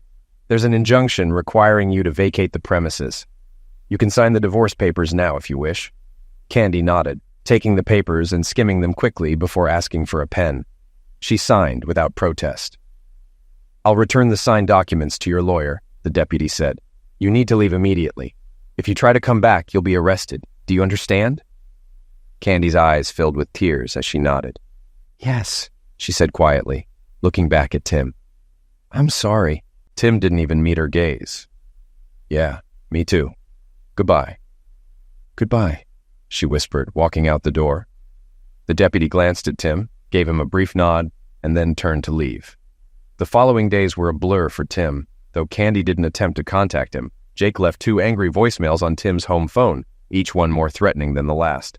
Tim, I know you're there, Jake yelled in one message. If you don't drop this lawsuit, I'll come over and kick your A. Tim smirked, copied the voicemail, and forwarded it to his lawyer, Ruby, who immediately contacted the sheriff's department. Candy's parents called as well, asking if they could come pick up more of her things. Sure, just make sure she's not with you, Tim said. There's a restraining order in place. All right, said George, Candy's father, with a resigned sigh. When they arrived later, Bernice and George took what remained of Candy's belongings, but they didn't leave without trying to convince Tim to call off the divorce. Tim, she made a huge mistake, Bernice said, her voice pleading. She's crazy about you. Just forget about all this and take her back. Tim looked at her skeptically. What exactly did she tell you? She said she had a fight with your boss, Bernice replied, looking down. That's it? Tim asked. Well, yeah, Bernice said, shifting uncomfortably. She didn't go into any detail, and we didn't press her. Tim went to his desk and grabbed an envelope full of photos and DVDs. He handed them to Bernice and George, and their faces drained of color as they flipped through the evidence. I'm sorry she didn't tell you the whole truth, Tim said coldly. But this is what really happened, Bernice gasped, her face pale. I had no idea it was this bad. I'm so sorry, Tim. I don't blame you, she added, her voice soft. George's face reddened with fury. I'll have a serious talk with our daughter. This is unbelievable. He looked up at Tim. Have you done anything with these photos yet? Tim shook his head. Not yet, but I warned her not to fight the divorce. After some brief commiseration, they finished packing the last of Candy's things and left. They gave Tim a warm hug before heading out, wishing him the best despite everything. Later that day, as Tim sat watching TV, he heard a knock on the door. He peered through the peephole and saw Jake, Mike, and two other men Tim recognized from his old workplace. Tim didn't hesitate. He walked into his office, grabbed the tool from the safe, and dialed emergency. Holding the weapon behind his back, he opened the door just enough to keep them from rushing in. We're gonna kick your A, Tim, Jake snarled, stepping forward. Tim calmly pulled the tool out and aimed it directly at Jake. You really want to test me? Tim asked, his voice deadly quiet. Just so you know, I've already called emergency. If you're still here when the cops arrive, you're all going to jail for violating a restraining order. One of the other men spoke up, his voice uncertain. Jake, I think he's serious. Jake hesitated, glancing at the others. Just then, sirens began to wail in the distance, and red and blue lights flashed through the windows. Tim didn't flinch. Yes, Jake, I'm serious. As Jake turned to leave, two large uniformed officers appeared at the door, blocking their exit. Tim lowered the tool as one of the officers stepped forward. Put the tool down, sir, one of the officers said, his tone firm but calm. Tim obeyed, placing the tool on the kitchen table. Sir, these men are violating the restraining order, Tim said, gesturing to Jake and his friends. They broke into my house and threatened me. I want them arrested. Do you have a copy of the order? The other officer asked. Tim nodded. I've got it right here. Tim handed the officer the envelope from the kitchen table, and the officer took it, studying the contents carefully. After a few moments, he returned the document to Tim and turned to face the group of 4 men. Turn around and put your hands behind your back, he commanded. The men glared at Tim as the officers cuffed them and began reading their rights. Once they were restrained, one of the officers turned back to Tim. Do you have a permit for this tool? He asked. Yes, Tim answered. Would you like to see it? He pulled out his wallet and showed the officer both his driver's license and his NRA certification card. The officer nodded after inspecting the cards. All right, the officer said. Just be careful with it. I will, officer, thanks, Tim responded. The following 3 months felt like a whirlwind for Tim. He was much happier at Empire than he had ever been at Jake's company. Weekly sessions with Rose helped him manage his anger and trust issues, while he also joined a gym and worked out 3 times a week. He took up martial arts classes to improve his mental focus and discipline, and he stuck to a new diet and exercise plan Rose suggested. The divorce went through without any obstacles, as Candy didn't fight it. The alienation of affection lawsuit was a bit trickier. Ruby had warned that some people might lose their jobs because of it, and indeed, 2 of Tim's colleagues were fired. But the case against Jake surprised everyone. After hearing the testimonies and reviewing the evidence, including Jake's financial records, the judge ruled in Tim's favor, awarding him $1 million in damages. Mr. Hudson, your actions throughout this case have been commendable, the judge declared. You took advantage of a man who trusted you, and you misused your position as his employer to deliberately destroy his marriage and family. Additionally, you violated the restraining order on multiple occasions. I'm ruling in favor of the plaintiff and ordering Mr. Hudson to be compensated $1 million. Jake's lawyer jumped up in protest. Your Honor, this is completely unlawful, the judge shot back. Mr. Winthrop, the court finds Mr. Hudson's actions not only illegal but reprehensible. The decision stands. Jake's lawyer, clearly frustrated, asked, When should this restitution be made? The judge replied firmly, Immediately. Unless, of course, your client prefers to spend time in jail for contempt of court. No, Your Honor, Winthrop said, sitting back down. My client will pay as ordered. The judge gave him one last warning. And if that check bounces, you'll regret it. He slammed his gavel, ending the hearing. Jake quickly wrote out a check, which his lawyer passed to the bailiff. After the judge confirmed the check, it was handed to Ruby, who then gave it to Tim. To Tim's surprise, the check cleared, and Ruby's portion of the judgment was paid. Meanwhile, word of the lawsuit spread, and several of Jake's former clients contacted Tim. Many businesses began distancing themselves from Jake, unwilling to associate with someone who had intentionally ruined another man's life. Tim believed Jake's career was as good as over, and that he would be bankrupt within the year. During all of this, Tim avoided dating, even though several women from work showed interest in him. He felt it was important to fully close the chapter on his marriage before moving forward with anyone else. Once the divorce was finalized, he would be ready to start fresh.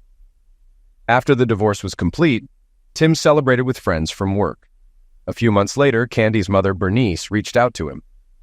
Tim, this is Bernice. Do you have a moment to talk? She asked. Of course, Bernice, Tim said. What's going on? It's about Candy, Bernice began. She's HIV positive. She just got her test results. Tim felt a knot in his stomach. I'm sorry to hear that, Bernice, but honestly, I'm not surprised. We're divorced now, so I'm not responsible for her anymore. She's no longer covered under my insurance. I know that, Bernice replied, but I was hoping maybe you'd talk to her. She's really struggling right now. Tim paused for a moment, then agreed. All right, I'll come by for a bit. Thank you, Tim. I really appreciate it, Bernice said, sounding relieved. When Tim arrived at Bernice and George's house, he was taken aback by how frail and sickly Candy looked. She slowly walked toward him, but he raised a hand, signaling her to stay back. She sat down on the couch, sadness in her eyes as she looked at him. You look good, Tim, she said quietly. Better than I remember. How are you doing? I'm doing well, Candy, Tim answered. New job, new friends, new perspective on life. How about you? Not well, she replied softly. You know I'm HIV positive. I know, Tim said, his tone even. I'm sorry to hear that, but I'm not really surprised. Do you know when you were infected? Candy looked down. I think it happened one of the times I was with Jake. That day I slept with several guys without protection. Has Jake been tested yet? Tim asked. No, she replied, shaking her head. I still need to tell him, but I'm not looking forward to it. I can imagine, Tim said. He's not going to take it well. No, he won't, she agreed. But Tim, I just wanted to apologize. I know what I did hurt you, and I ruined a lot of lives. I could have stopped at any point, but I didn't. I let my desire and selfishness control me. Now I'm paying the price for it. I had the best husband, the best partner anyone could ask for, and I threw it all away for something temporary. I know you have every right to hate me, but I don't want to die without knowing that you've forgiven me. Tim reflected on her words, processing the sincerity in her apology. It was the first time Candy had taken responsibility for her actions and acknowledged the consequences. He recalled his therapy sessions with Rose, realizing that holding on to bitterness wouldn't help him heal. He needed to let go if he ever wanted to move forward. All right, Candy, he said softly. I forgive you. She broke down into tears, collapsing into a nearby chair. Tim felt an urge to comfort her, but as he stood, she waved him off, signaling she didn't need his embrace. Thank you, Tim, she choked out through sobs. You don't know how much this means to me. Tim took a deep breath, trying to keep his composure. I want you to find someone who truly loves you, someone you can trust and build a life with. You deserve that. As for me, I'm done with it all. I've moved on. Thank you, she whispered. I will. And if you ever need someone to talk to, he added, don't hesitate to reach out. I will, Tim. Thank you for coming, she said, her voice weak but sincere. I've missed you these last few months. I miss the woman I married, Tim said flatly, the words hanging between them. By the way, he asked, how are things with Jake and Mike? She shook her head sadly. It's bad. He's become unbearable.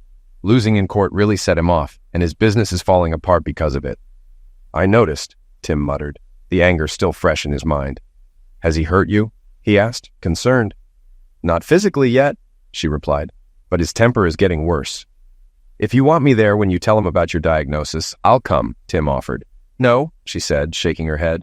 This is something I need to do on my own. Candy sighed, her eyes downcast. You know, sometimes I think if I just kicked him out that first day, we might still be together. Maybe, Tim said, his voice steady. But I think it would have happened eventually. He was chasing you for a long time. I think you're right, she agreed quietly. Look, I'm exhausted, she said, wiping her eyes. I need to rest before I head back. Thanks again for coming, she added, her voice barely above a whisper. It means more than you know. You're welcome, Candy, Tim said. Just remember, if you ever want to talk, I'm here. I will, she nodded, wiping tears from her cheeks. I will. Goodbye, Tim, she said, her voice soft and distant. Please think about me sometimes. Tim paused before responding, a deep unease settling in his chest. I will, Candy, but please, don't do anything reckless, all right?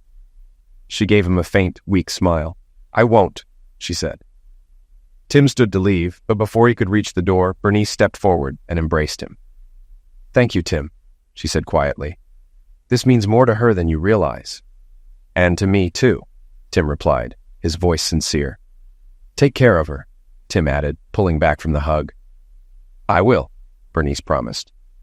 A few weeks later, Tim was sitting on his couch, eating dinner while watching the evening news, when a report caught his attention.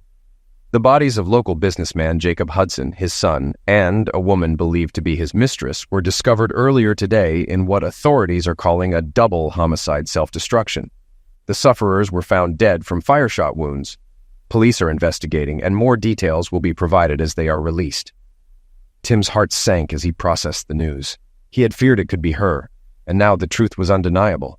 He immediately dialed Bernice's number. When she picked up, her sobs filled the line. Bernice, what happened? Tim asked, his voice tight. We just found out, Tim. Candy's gone. Jake shot her, then his son, and finally himself. She sobbed, barely able to speak. Tim's stomach twisted in shock. Oh my God. I saw the news. I was hoping it wasn't her. I'm so sorry. That was her, Bernice confirmed. Do they have any idea why this happened? They're not sure yet, Bernice replied, trying to catch her breath. But I think when Candy told Jake about her HIV, he lost it. They're doing an autopsy now. I'm really sorry, Bernice, Tim said, his voice soft. I never wanted this to happen. I know, she replied. Candy made her own choices, but losing your only child, it's unbearable. I'm just thankful you were able to make peace with her before it happened. Tim paused for a moment. I like to think she's in a better place now. Thank you, Tim, Bernice said through her tears. Let me know if you need anything. A couple of weeks later, Candy's memorial service was held, and Tim took the day off work to attend with her parents. The autopsy results confirmed that both Jake and Mike, along with Candy, were HIV positive. Police concluded that Candy had told Jake about her diagnosis, suggesting they get tested, and when the results came back positive for both men, Jake's fury escalated. He shot Candy in a fit of rage, then eliminated his son, and finally took his own life. Tim spent the next several days in quiet mourning, reflecting on the years he had shared with Candy. But just when he thought he had begun to heal, he received an unexpected visit from Cynthia Stone, one of his colleagues. Hey, cowboy, she said with a smile. You look like you could use a drink. How about joining us for happy hour tonight? Tim thought for a moment, tempted to decline, but then he changed his mind. Why not? He said, finally relenting. I could use some company. Great. Meet us at Hitchhikers after work, Cynthia said, her smile bright. I'll be there, Tim said, feeling the weight of the past few months begin to lift, if only a little. As Cynthia left, Tim leaned back in his chair and thought, the cycle of life goes on. Tim Burns walked into Hitchhikers that evening, greeted by the warm buzz of conversation and the inviting scent of grilled food. The bar was alive with the hum of patrons unwinding from the day, laughter mingling with the soft strum of a guitarist performing in the corner. It was a scene Tim hadn't been part of in what felt like a lifetime. He hesitated by the door, a flicker of self-doubt urging him to turn around and retreat into his solitude. Then he spotted Cynthia, her blonde hair catching the dim light as she waved at him from a corner booth. Her smile was bright, genuine, and for the first time in months, Tim felt the stirrings of something resembling hope. Taking a deep breath, he made his way to the table, his steps growing steadier with each stride. Hey, cowboy, Cynthia greeted, patting the seat next to her. We saved you a spot. The table was filled with his colleagues from Empire, a group he'd quickly come to respect. They welcomed him with warmth and familiarity, a stark contrast to the guarded interactions he'd endured at his previous job. As drinks were poured and stories shared, Tim found himself laughing, a real, unrestrained laugh that surprised even him. He realized how long it had been since he felt this light, this free. As the night wore on, the conversation shifted from work to life, with each person sharing snippets of their dreams and struggles. When it was Tim's turn, he hesitated, unsure of how much to reveal. But Cynthia nudged him gently. "Come on, Tim," she said with a grin. "We're all friends here." Tim smiled, took a sip of his drink, and began. He spoke of his new job, the fresh start it offered, and the goals he was setting for himself. He carefully avoided the deeper scars of his past, but there was no bitterness in his voice, only determination. The table listened intently, their encouragement palpable. After a while, Cynthia leaned in, her expression softening. "You know, Tim, you're stronger than you think. Not everyone could have come out of what you've been through with their head held high." Tim gave her a faint smile. "Maybe, but I couldn't have done it without a little help and a lot of perspective." As the group raised their glasses in a toast to new beginnings, Tim allowed himself to reflect. Candy's betrayal, Jake's manipulation, and the whirlwind of events that followed had left deep scars. Yet those wounds had also taught him resilience and clarity. He thought of Candy, not with anger, but with a quiet sense of closure. He hoped she had found peace, wherever she was. Later, as the gathering began to wind down, Cynthia turned to him with a mischievous glint in her eye. "You know, Tim, we do this every Friday. You should make it a regular thing." Tim chuckled. "I might just take you up on that." Walking out of Hitchhikers later that night, Tim felt the cool breeze against his face. The darkness outside wasn't oppressive, but comforting, a reminder of how far he had come. He looked up at the stars, their light unwavering, and smiled. His life wasn't perfect, but it was his again. There were challenges ahead, no doubt, but Tim no longer feared them. He had learned to face adversity head-on, to carve his path forward even when the way seemed uncertain. As he climbed into his car, a thought struck him. The cycle of life was relentless, carrying joy and sorrow in equal measure, but in its ebb and flow there was always a chance to start over, to rebuild. Tim wasn't just surviving anymore, he was living. For the first time in a long time, tomorrow felt like an opportunity, not an obligation, and that was more than enough.